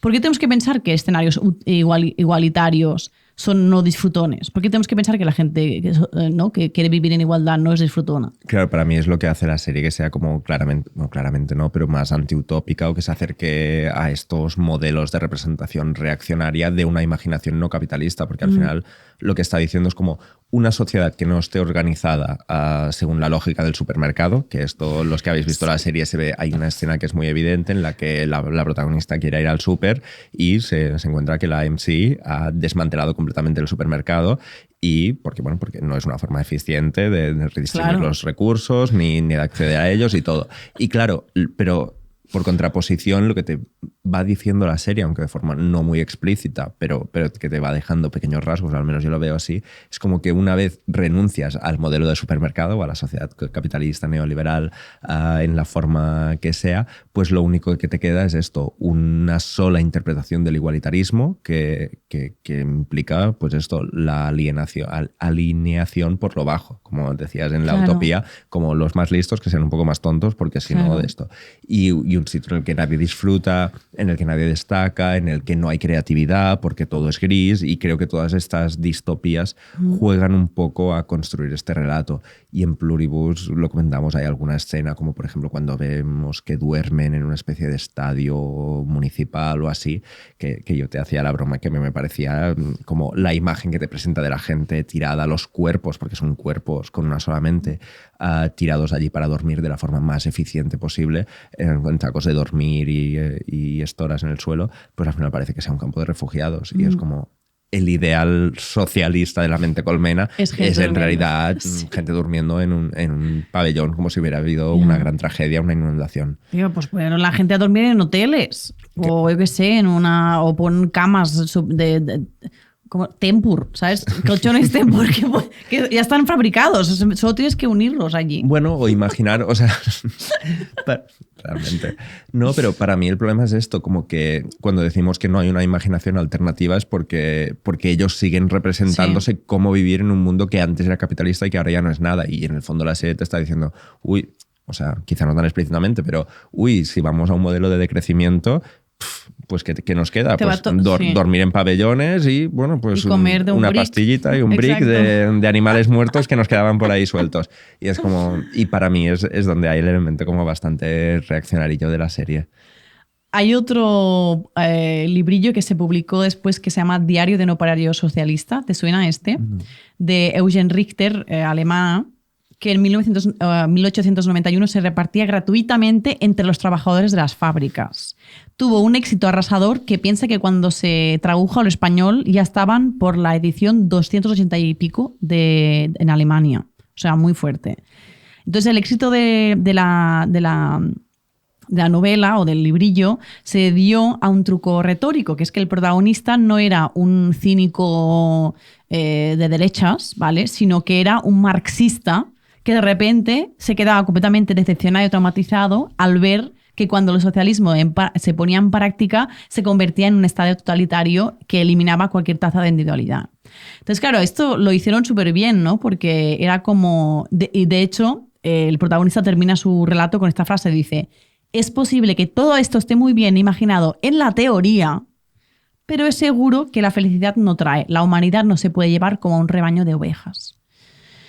Entonces, continuamente estamos como ante esta cosa como muy ambigua. Eso, la serie es muy ambigua, pero continuamente el imaginario nos está planteando este escenario como dos únicas opciones que no son muy... Vale, no son muy deseables ni el escenario que tenemos ahora, pero claro, si el escenario alternativo siempre se plantea de esta manera como algo súper circo, pues tampoco te apetece mucho, ¿no? En el caso de Pluribus tienes un escenario en el que las personas son ultra individualistas, encima te queda Carol y Manusus, que madre mía, Manusus es peor que a Carol, pero Carol también tela marinera, y la otra opción es una opción en la que el individuo queda completamente pues fusionado, que se pierden las identidades culturales y que, bueno, pues que la mente colmena no solo es una mente colmena, sino que además es bobalicona, o sea, no es un buenismo mal, ¿sabes? Como que ya está demasiado llevado al extremo. Sí, para mí el problema es que, hay que generar como una relación de causa-consecuencia en el que eres un planeta sin contaminación. Pues te toca ser este ser gris, claro, igual o que no tiene ningún rasgo que lo diferencie de los demás porque todos son un mismo cuerpo y una misma mente. Y claro, para mí este es el problema. Por ejemplo, ahora sí que han empezado a salir una serie de utopías en clave ecosocialista o en clave directamente ecologista que lo que sí que reimaginan son nuevas formas de cómo organizar la vida y la tecnología sí, desde un modelo de felicidad, y pienso como en cosas como yo que sé, que también que suenan muy así, pero tienen que sonar que es como el comunismo de lujo completamente automatizado, que parece un poco lo que aquí planteaba como una distopía, porque al final, pero todo el mundo, pero claro, el comunismo de lujo completamente automatizado, que es muy cuestionable todas las teorías que propone Aaron Bastani, pero aún así él lo que dice es como asume lo que creo que se llama la ley de Moore sobre la exponencialidad en el desarrollo de la tecnología, y dice que toda la tecnología que ahora está en manos privadas en muy breve crecerá a un nivel tan rápido que habrá una tal abundancia de energías renovables, de acceso a carne sintética y demás, como que podremos vivir una vida completamente de lujo, las máquinas trabajarán por nosotros, podremos comer caviar cada día, o sea que tendremos, y que esto se tendrá que organizar a través del socialismo porque será el mejor sistema. Pero bueno, hay otros que no son como tan exagerados así, como por ejemplo el socialismo de medio planeta, que sí que asume que la mitad de la población, bueno, que medio planeta quedará solo resalvajizado para renovar y, digamos, de alguna manera quitar contaminación e incluso generar emisiones negativas, mientras que en la otra parte del planeta habrá cuotas de energía porque las renovables y el espacio que habrá para las renovables será muy limitado. Toda la población deberá adoptar una dieta vegana, pero aún así hay una parte narrativa en el libro que plantea cómo esa vida será más feliz que la que tenemos ahora de explotar lo que decíamos antes, que tú decías, es que yo firmo la mente colmena. Pues bueno, ellos lo que quieren a través de ese pequeño relato más ficcional, incluso lo desarrollaron como videojuego, claro, ellos lo que quieren es que tú sientas de alguna forma que quieres vivir esa vida. Y esta idea incluso de lujo comunal, que es como tú lo que necesitas es suficiencia privada en tu vida. O sea, no hace falta que en todos los edificios de tu bloque haya una nevera, un lavaplatos, claro, no sé qué. A lo mejor podríamos tener una cantina comunitaria y comer todo. Sí. O sea, los proyectos de... Es que ahora me saldrá el co-living de verdad. Sí. Pero todo, o sea, todos los nuevos modelos arquitectónicos que se están produciendo de vivienda comunitaria. Pero bueno, pero a muchos niveles. Quiero decir que nos falta este imaginario, y yo creo que si en algún sentido es reaccionario o cae en esto Pluribus, es precisamente porque nos dice que incluso frente a la invasión más rara posible, no hay otra alternativa que ir al supermercado y que nos lo coloquen las verduritas con las verduritas, claro, la carne con la carne y los congelados al fondo. Tú me comentaste el tema del ecologismo y el decrecimiento que ves en la serie. Bueno, porque justamente creo que lo que termina haciendo es plantear como estos escenarios en los que la mente colmena de alguna forma se retira de todo. No propone un imaginario como estos que decíamos utópicos de vamos a construir una sociedad diferente o vamos a construir una cultura diferente. No es que elimine las culturas humanas, como decíamos, en favor de una cultura alienígena o una cultura otra, una cultura que no entendemos, simplemente está basado solo en una lógica de eficiencia. Incluso su supuesto ecologismo es un ecologismo digamos, del ahorro, de una absoluta racionalización de los recursos y de ahí también como y nada, disfrute. Claro, y nada de, por eso yo digo ni de felicidad ni de dignidad, o sea, para mí es como llevarlo y es lo que termina para mí generando como una imagen de que los movimientos ecologistas o que los movimientos pacifistas o que los movimientos como, yo qué sé, para la eliminación de la circulación de coches con motor de hidrocarburos por el centro de las ciudades, etcétera, etcétera, todo lo que elimina te lleva a una sociedad no disfrutona. Claro. Y esto es lo que me parece más problemático, que poco a poco pues, correlaciona dos elementos por la vía de suprimir cualquier imaginación de mundos alternativos y nos dice, si no tienes este mundo, no tienes ninguno. Total. Eso que dice Marc Giró, de que la izquierda también puede ser elegante, ¿no? Que tenemos que reapropiarnos de la moda y de ser elegantes y disfrutonas con esto, ¿no? Porque ¿quién quiere ser como Pablo Iglesias, ir al campo, comprarse el traje y, ¿sabes? No, yo no, o sea, no me parece nada aspiracional eso, o sea, qué bajón. Pero bueno, tú firmabas La Mente Colmena, que es un poco cero aspiracional. Ya, es que yo estoy muy... Sí, o sea, no sé, me parece algo como... O sea, me parece que la solución está un poco en estar más en contacto con esta realidad interdependiente, que si todas tuviéramos esto más presente, pues viviríamos mucho mejor, muchísimo mejor. Claro, o sea, eso resolvería muchos problemas. Si se puede hacer sin fusionar las mentes, bien. Pero también, hostia, la sensación de no volver a estar sola en tu vida me parece una maravilla, ¿sabes? Ya, pero es que incluso, bueno... Me da igual. No, pero iba a decir que esto ya no es como... estaríamos haciendo este podcast, pero da igual. Claro. Es que como, en realidad, que es un poco lo que plantea Evangelion. O sea, al mismo tiempo, si te unificas y eres una solamente, en realidad sí que eres Dios. O sea, al final es un poco esta lógica, te conviertes en un ente que como no hay alteridad, o sea, no tienes... No solo es que estés... Hay naturaleza, hay animales... O sea, sí que hay alteridad. Hay extraterrestres, o sea, quiero decir, hay otros planetas, sabes que hay otras vidas. ¿No? Que eso también... Es verdad, yo he caído en el humanismo más radical. Exactamente, Audal, te pillamos. Por otro lado, antes lo comentamos, que La Mente Colmena muestra una compasión completamente idiota. Y a mí me dará mucha rabia la forma como representa, ¿no? a la gente igualitarista, ¿no? Como gente tonta, ¿no? Que es como de buena tonta, ¿no? Un poco esta idea. Sí, sin iniciativa. Claro, vemos como la MC, La Mente Colmena, da a los pocos humanos que quedan todo lo que quieren, da caprichos de caprichos a cosas peligrosas como una bomba. Pero claro, ¿qué pasa? No puede decir que no, La Mente Colmena, ¿no? Pero decir siempre que sí, y esto se aplica a las personas que sois people pleaser, ¿vale? Decir siempre que sí, ser people pleaser, no tiene nada que ver con ser realmente compasivo o con querer el bien de los demás. Tiene que ver con darle a la gente lo que quiere porque no puedes soportar verlo sufrir, que eso no es generosidad. Entonces, es egoísmo porque te importan más tus propios sentimientos que acompañar las necesidades reales de la otra persona, ¿no? Entonces, esta representación de la igualdad refuerza esta idea muy presente a día de hoy, que es muy peligrosa, de que la empatía es como una debilidad. Que esto lo hemos escuchado, de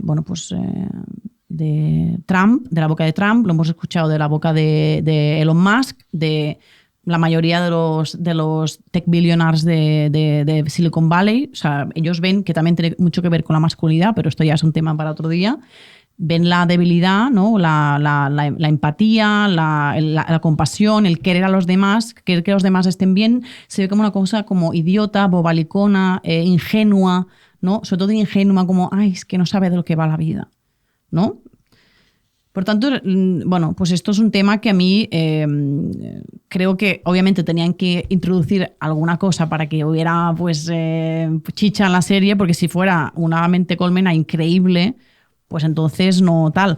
Pues un bobalicona hasta el punto de que va a generar su propio exterminio, porque si no es capaz de recoger una manzana de un árbol ni pues cultivar hortalizas de un huerto, pues que se van a morir de hambre, ¿me entiendes? Sí, sí, totalmente. O sea, para mí por eso es cuando decimos lo de que es una lógica completamente no humana, porque es que no tiene empatía. O sea, para mí no, incluso en la metáfora que decías antes, que es verdad que utilizan la frase estoy viendo que te estás ahogando y no puedo evitar socorrer, pero en realidad no, o sea, no lo estás socorriendo, bueno, lo que dices, no lo estás socorriendo por él, sino por ti. O sea, todo es la lógica interna, por eso a mí me gusta como equipararla a un organismo. Él, para desarrollarse este organismo, este virus, sea lo que sea, esta semilla alienígena que ha convertido a todo el mundo en una colmena, lo que necesita es cumplir con unos estándares, ya sea como de racionalidad cuando guarda los recursos o cuando no los coge, o de decir que sí, cumplir los deseos del huésped, en este caso de los humanos.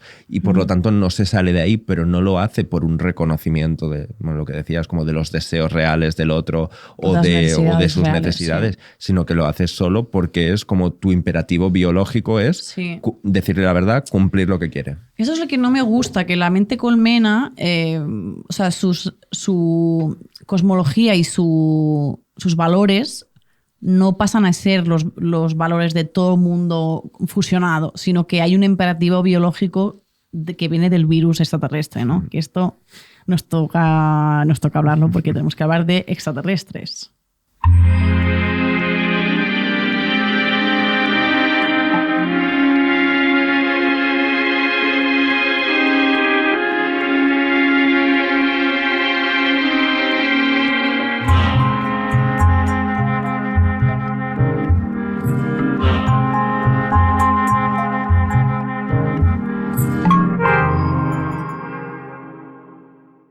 Algo que no sabía es que Vince Gilligan, el creador de Pluribus, fue uno de los guionistas de Expediente X, además de su productor. Y es curioso porque me comentaste que parece que ha habido un cambio en la forma en la que se representan los extraterrestres en la ficción, y los extraterrestres de Pluribus no tienen nada que ver con el típico alien o extraterrestre, ¿no? ¿Qué ha pasado con los aliens de Expediente X y con los aliens de marcianos, con los marcianos de Mars Attack?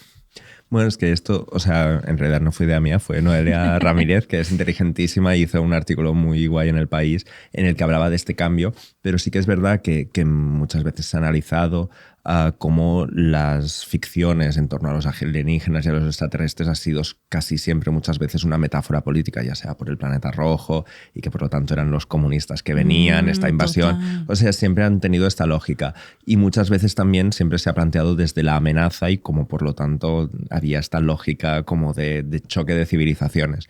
Pero lo que analizaba muy bien este artículo es como que poco a poco ha habido un cambio y que en realidad ahora últimamente las últimas series, películas que se han hecho ya no hablan tanto de esta lógica nosotros-otros, sino que en realidad los otros solo son, por decirlo así, como una excusa para hablar de nuestra soledad o de nuestra propia crisis cosmológica, ya sea ligada como al cambio climático, ya sea cambios geopolíticos muy grandes. Es decir, en un momento en el que estamos de, lo que yo decía, como un poco de crisis cosmológica, de que ya no sabemos que hay lógicas poshumanas, ya sea tecnológicas, ya sea por el cambio climático, pues que estamos en un mundo que no entendemos, lo alienígena sirve solo como metáfora de nuestra soledad en el universo. Y creo que esto me parecía súper interesante porque ha habido muchas otras series, bueno, o al menos películas, yo que sé, sobre todo una que me parece brillante, que es la de Bugonia, de Yorgos Lanthimos, que también, o sea, que al final cuenta la historia de dos conspiranoicos de extrema derecha que creen que la jefa de uno de ellos, que es como una empresaria multimillonaria, es en realidad una alienígena que viene de Andrómeda. Y bueno, al final de la peli, también spoiler... No lo digas, no lo digas. No lo digo. Pues no lo digas. Digo. Es que está en cine esta película ahora. Está en el cine. Ya no está. Bueno, vale, sí. Vale, es demasiado. Prefiero que no. Pues no, y otra que sí que me parece como que es pero esta sí que es la que a mí me ha fascinado mucho, que es la serie que han hecho de Alien, de la serie de películas. ¿Y qué te pareció? Qué miedo, porque es literalmente el imperio de la IA. O sea, da mucho miedo. Claro, es que es muy curioso porque es como, bueno, ahora... O sea, no me acuerdo muy bien los tiempos, pero es una precuela, como antes de las películas, y básicamente plantea un universo en el que unas grandes empresas se han hecho con el poder y, digamos, no hay gobierno, sino que, bueno, hay una especie de tecnocracia de empresas tecnológicas que experimentan con androides, con inteligencias artificiales y demás, y hay un momento como parte de esas exploraciones utilizan el universo básicamente como un banco para sacar recursos, minerales y demás, entre ellos también criaturas del espacio, y en la gran figura del alien, el xenomorfo, que que pues desde los 90 es esta figura que hemos visto tantas veces representadas como un monstruo terrible, casi imposible de matar, que ha generado como todo un imaginario visual. En realidad lo que te viene a decir esta serie, y aquí sí que no entro en spoilers, pero bueno, es que desde el principio ya se ve un poco así, Sí. En realidad lo que viene esta serie a decir como que el monstruo son los humanos, son las empresas tecnológicas, y en realidad el gran xenomorfo es una especie de perro con el que experimentan. Ahí le hacen vivisecciones y demás, y en realidad es como la víctima. Y le da un poco la vuelta a esa y me parece muy interesante porque también habla de un cambio, cuando digo que son metáforas políticas, porque al final todo el rato es como la idea de que el alien siempre ha estado como dentro de unos laboratorios, de unas empresas y de unos grandes poderes ocultos, y eso creo que coincide bastante con las metáforas como se construyen en torno a los peligros del racismo y de la gran sustitución y demás, y a partir de aquí se han escrito muchas cosas que me parecen muy interesantes de esta construcción del otro que ya tenemos dentro y de unas élites liberales que conspiran de alguna forma con los poderes tecnológicos para destruir nuestro mundo. Y aquí me parece que es como muy interesante este cambio en las metáforas, y creo que de alguna forma Pluribus también juega un poco con este cambio de los imaginarios de cómo representamos los solos que estamos en el mundo o las nuevas amenazas políticas. Total. Claro, porque esto que comentaba en el artículo, que recoge el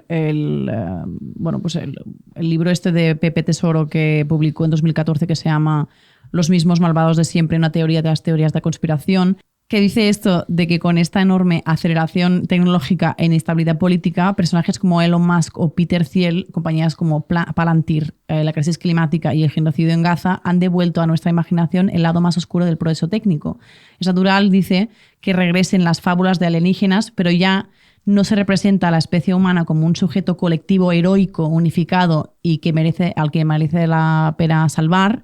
Ni siquiera se enfrenta al alien, el investigador guapo y competente como Fox Mulder en Expediente X. Hoy el sujeto, dice, se representa directamente solo, desquiciado y abandonado.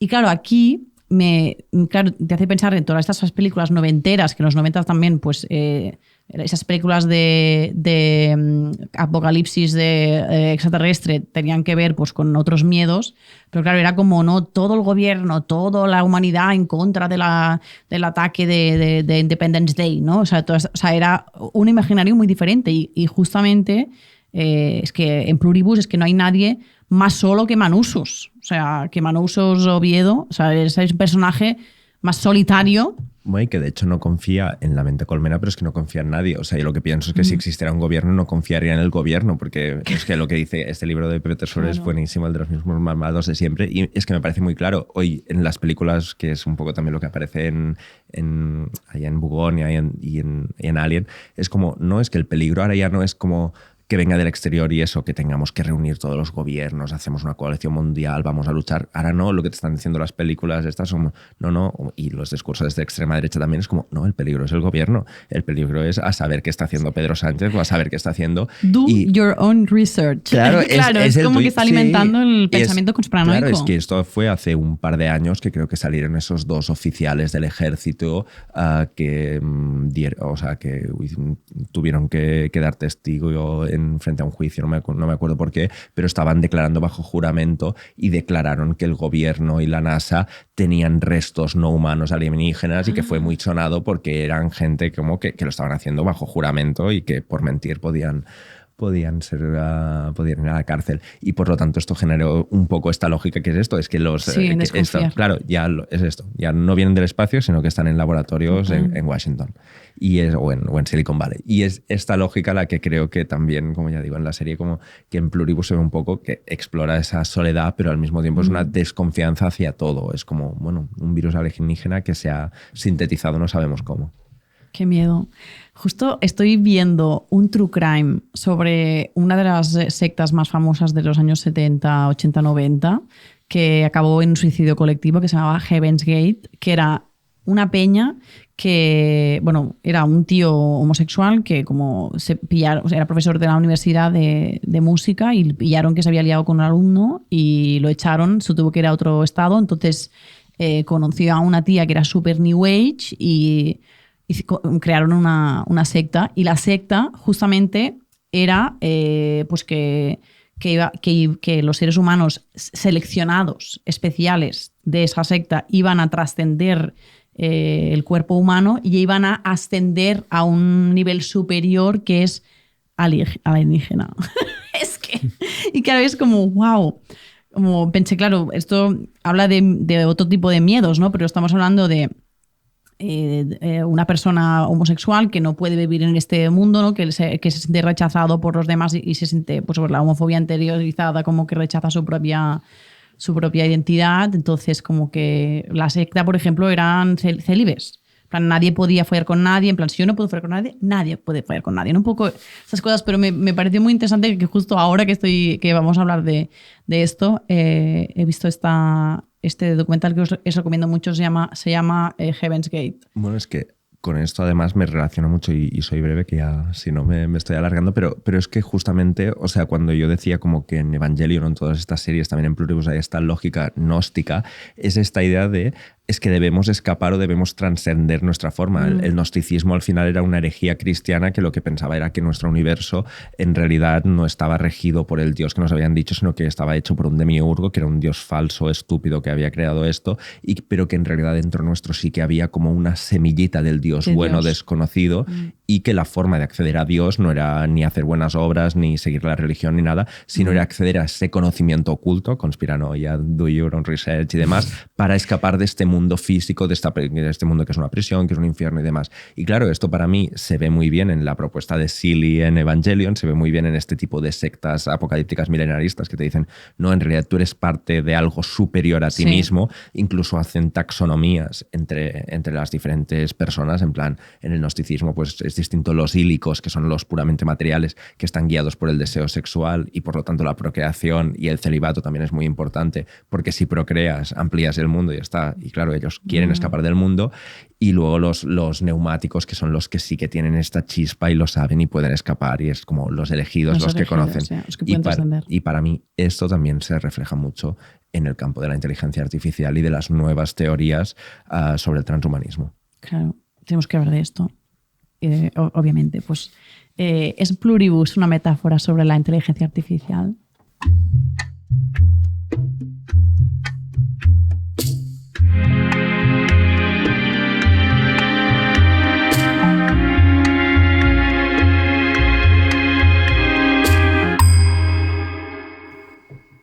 Se ha discutido mucho sobre si la serie es una metáfora de los peligros de la inteligencia artificial, y aunque su creador ha desmentido que ese fuera su propósito inicial, sí que es muy interesante hacer una lectura desde aquí.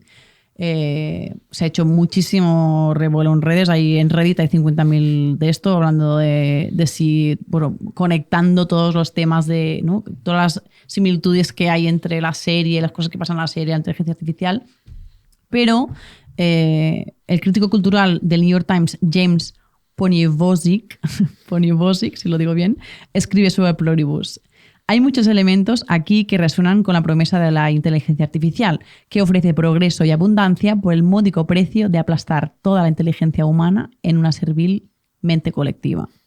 Un poco lo que hemos dicho hasta ahora realmente, ¿no? Bueno, además, si pensamos, porque siempre que se discute sobre IA, se habla de la IA en general, pero en realidad siempre todo el mundo es como piensa en ChatGPT. Sí. Y en realidad, o sea, una cosa que pensaba mucho antes cuando lo decías es como con este carácter bondadoso, casi tontaina de la MC, pues un poco también el tonito este que utiliza ChatGPT para decirte, necesitas algo más, puedo hacer algo por ti, no sé qué, que tiene este tono. O sea que incluso en este carácter de falta de reacción creo que hay algo que resuena mucho, y que yo creo que por eso fue la metáfora que, bueno, creo que Gilligan ha dicho muchísimas veces que no lo pensó como una metáfora de la inteligencia artificial. También creo que mucha gente lo interpretó porque al final de los capítulos creo que aparece, porque él sí que está muy en contra de la inteligencia artificial, y creo que en los créditos de cada capítulo aparece que nada de esta serie está hecho con IA. Y mucha él gente está muy en contra. Claro, sí, y mucha gente relaciona eso con la IA. Sí. Pero aunque no sea una metáfora, a mí sí que me parece como muy interesante para pensar, o sea, no solo para pensar la relación con la inteligencia artificial, no solo porque sea un poco complaciente como es ChatGPT, sino precisamente... No tanto como la MC, porque el MC, si tú le pides un arma de destrucción masiva, te la da. Pero ChatGPT, ayer estuve en una obra de teatro en la Beckett que había un personaje que le pedía consejos sobre cómo suicidarse a ChatGPT y ChatGPT le decía, no te puedo ayudar en esto, por favor llama a este número. O sea, por lo menos hay un límite. Bueno, pero o sea, van poniendo los límites en los outputs medida que, y demás, pero claro. sí, porque bueno, ahora todo lo que ha pasado con la IA de Grok, de Elon Musk, madre mía. Es que claro, IA porno infantil, pero es que si se lo pide la gente, es que es la gente que se lo pide. O sea, bueno, no, pero también es porque con lo que ha sido entrenado. Es que yo ahora estoy obsesionadísimo con un libro que bueno, han traducido aquí hace poco, Cuéntanos. Que es El Imperio de la IA de Karen Hao, que es absolutamente increíble, porque bueno, básicamente en realidad es un libro como de 500 páginas de investigación periodística, porque ella empezó a hacer, bueno, y el libro narra básicamente la historia de OpenAI, la empresa de Sam Altman, que termina desarrollando ChatGPT.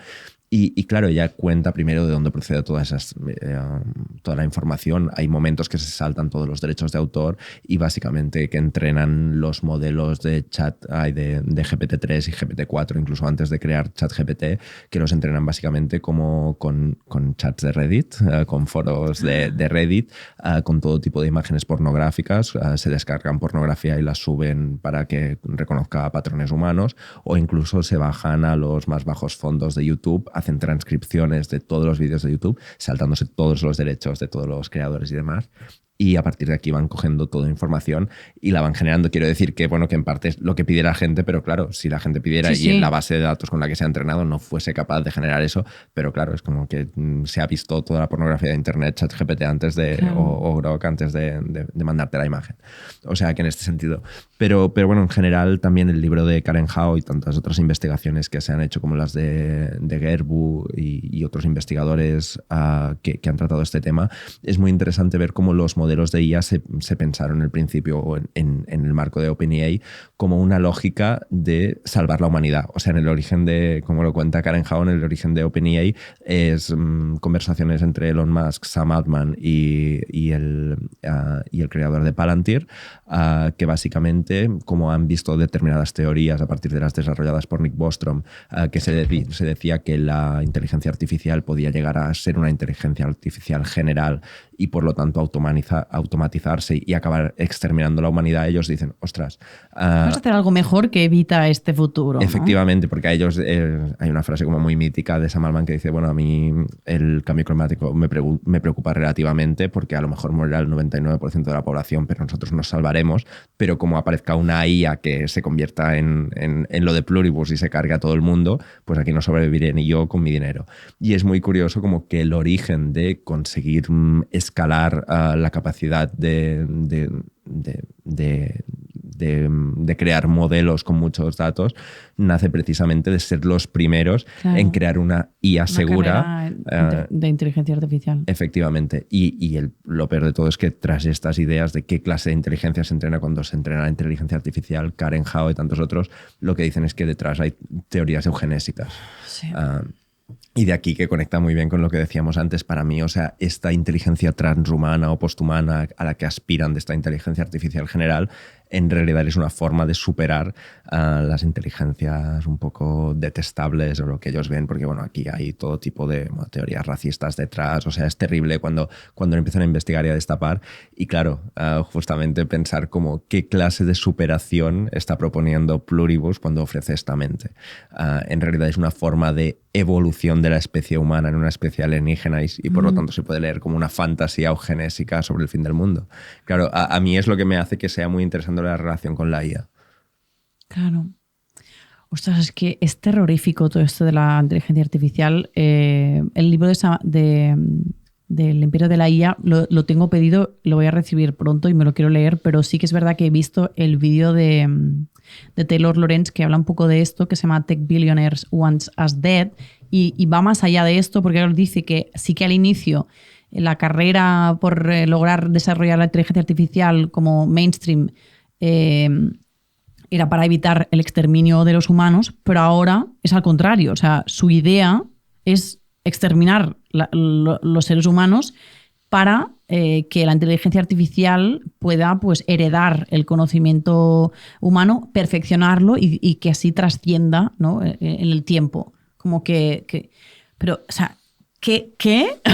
O sea, Sí, pero sí. esto, o sea, de lo que estoy hablando, no es una teoría conspiranoica. Esto no es una teoría. O sea, esto hay entrevistas de todos estos billonarios de la tecnología de Silicon Valley, toda esta gente que está detrás de estos artefactos, tienen estos discursos, dicen esto en podcast, Sí, sí, de sí. entrevistas. Sí, hay muchos... Y cuando hablan de proteger a la humanidad, no hablan de... para ellos la inteligencia artificial forma parte de la humanidad, por tanto no están hablando de proteger a los seres humanos de la inteligencia artificial, sino que están hablando de trabajar para mejorar la humanidad, Claro, ¿no? y mejorar. Que para ellos mejorar la humanidad es que moramos todos, que queden ellos, porque ellos están construyendo, cada tech billionaire de estos está construyendo un búnker increíble de hectáreas y hectáreas en Hawái, en donde vivir si hay un apocalipsis rollo Fallout. Es que claro... Es que todo está atado. Pero a mí me dio tanto cringe viendo la serie que esta de Alien que me recomendaste. ¿Cómo se llama? Alien. Alien Planet Earth. creo. Sí, Alien Planeta Tierra.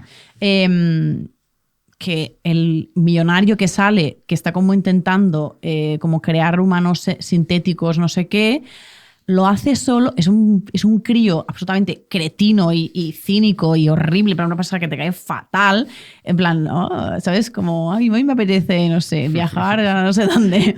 Pues su deseo es poder hablar con alguien más inteligente que él. Sí. Pero, bueno, pero es que Esta gente odia su naturaleza humana. O sea, esta gente no puede soportar...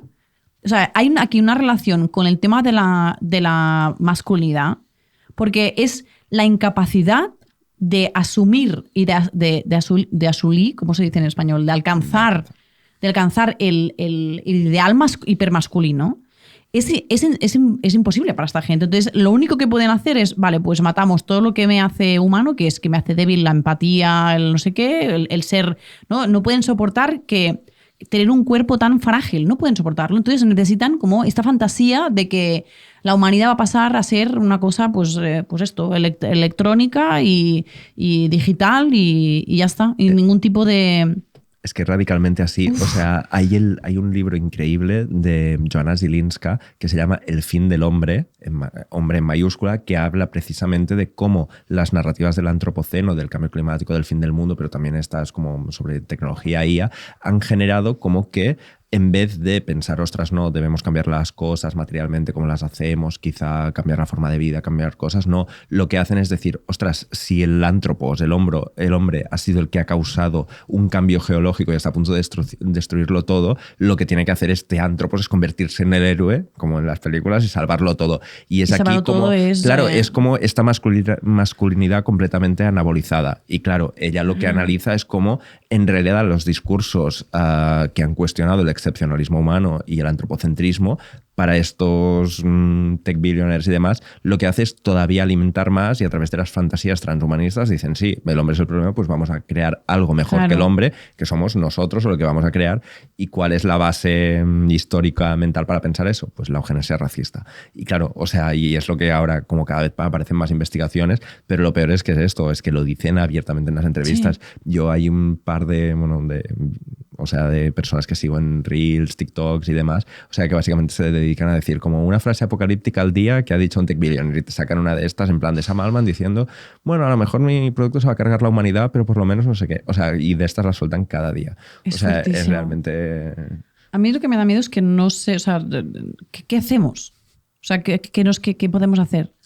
Porque, o sea, quiero decir, nosotros como personas que vivimos en el Estado español no tenemos, no tenemos capacidad de regular eso que está pasando en Silicon Valley. Eso me parece horrible, porque es que va a acabar literalmente con la humanidad esto. Bueno, no sé si es una fantasía o no, pero es que ya el hecho de que esas personas digan esto en voz alta y no vayan a prisión me parece real horrible. Sí, no, y que al final es como que muchas veces se cuestiona por muchos motivos la inteligencia artificial, que es como, va a sustituir a los creadores, va no sé qué, que me parecen todos debates muy interesantes, pero para mí casi como si tuviese que a partir de una tesis organizar un movimiento político contra la inteligencia artificial, no sería porque robe el trabajo de los creadores o porque vaya a sustituir a los trabajadores, sino porque el objetivo moral de esa tecnología, aunque su output haya sido casi de casualidad, crear un chatbot con el que la gente se quiere suicidar y cosas de estas, que cada vez aparecen más artículos, ¿no? Lo peor es que es una tecnología pensada para el exterminio. O sea, claro. es una tecnología fascista. O sea...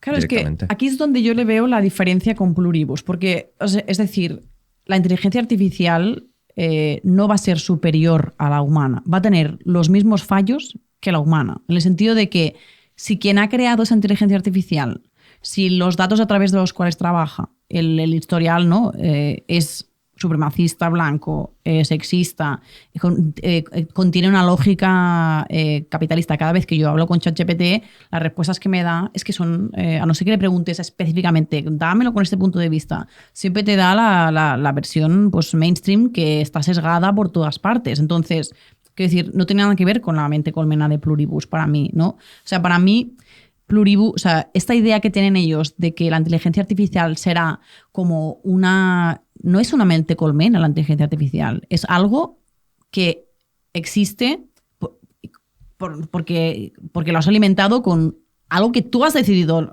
poner allí, ¿no? Quiero decir, o sea, la mente colmena de la inteligencia artificial, una vez estemos aniquilados, va a ser Matrix.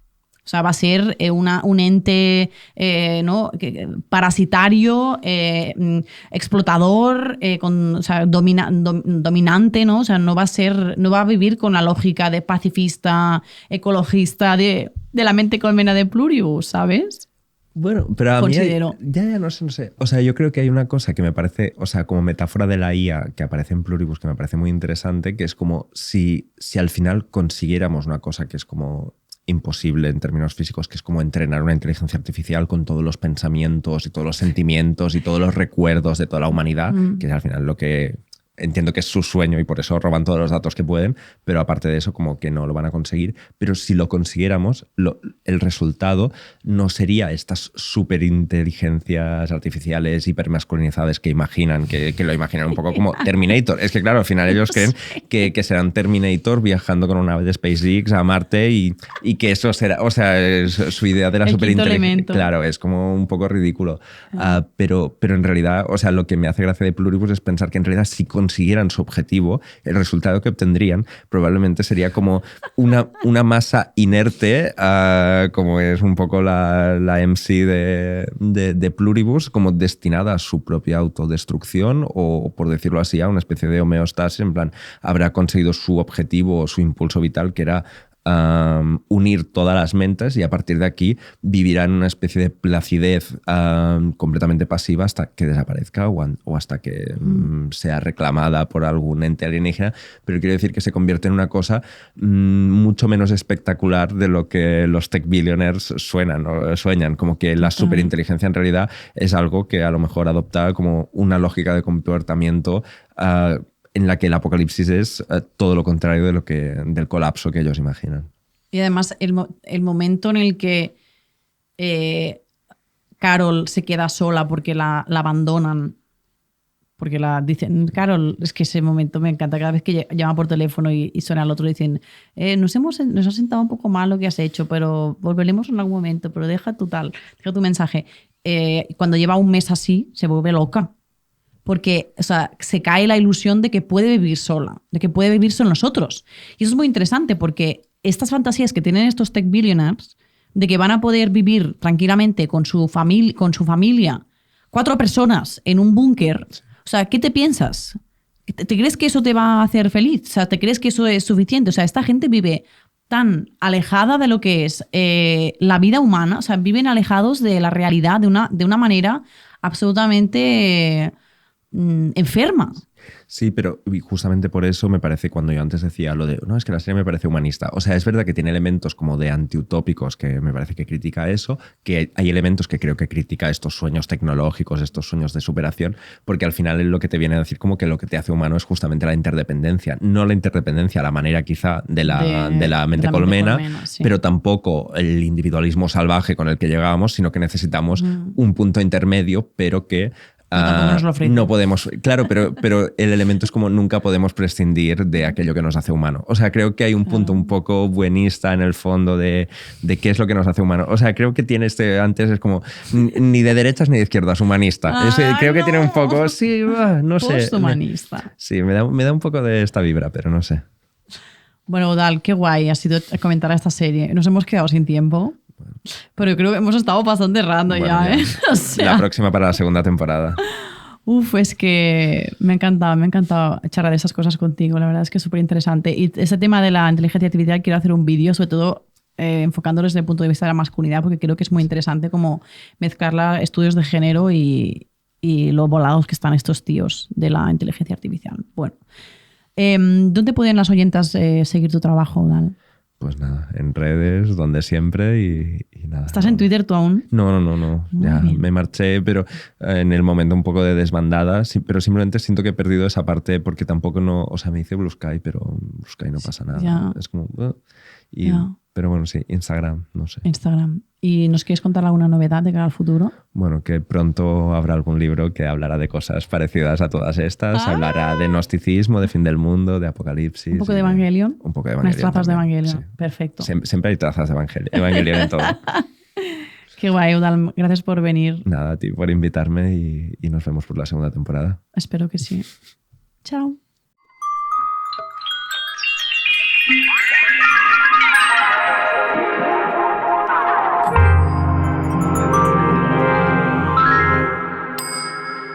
Estás escuchando Radio Primavera Sound, proudly presented by Cupra.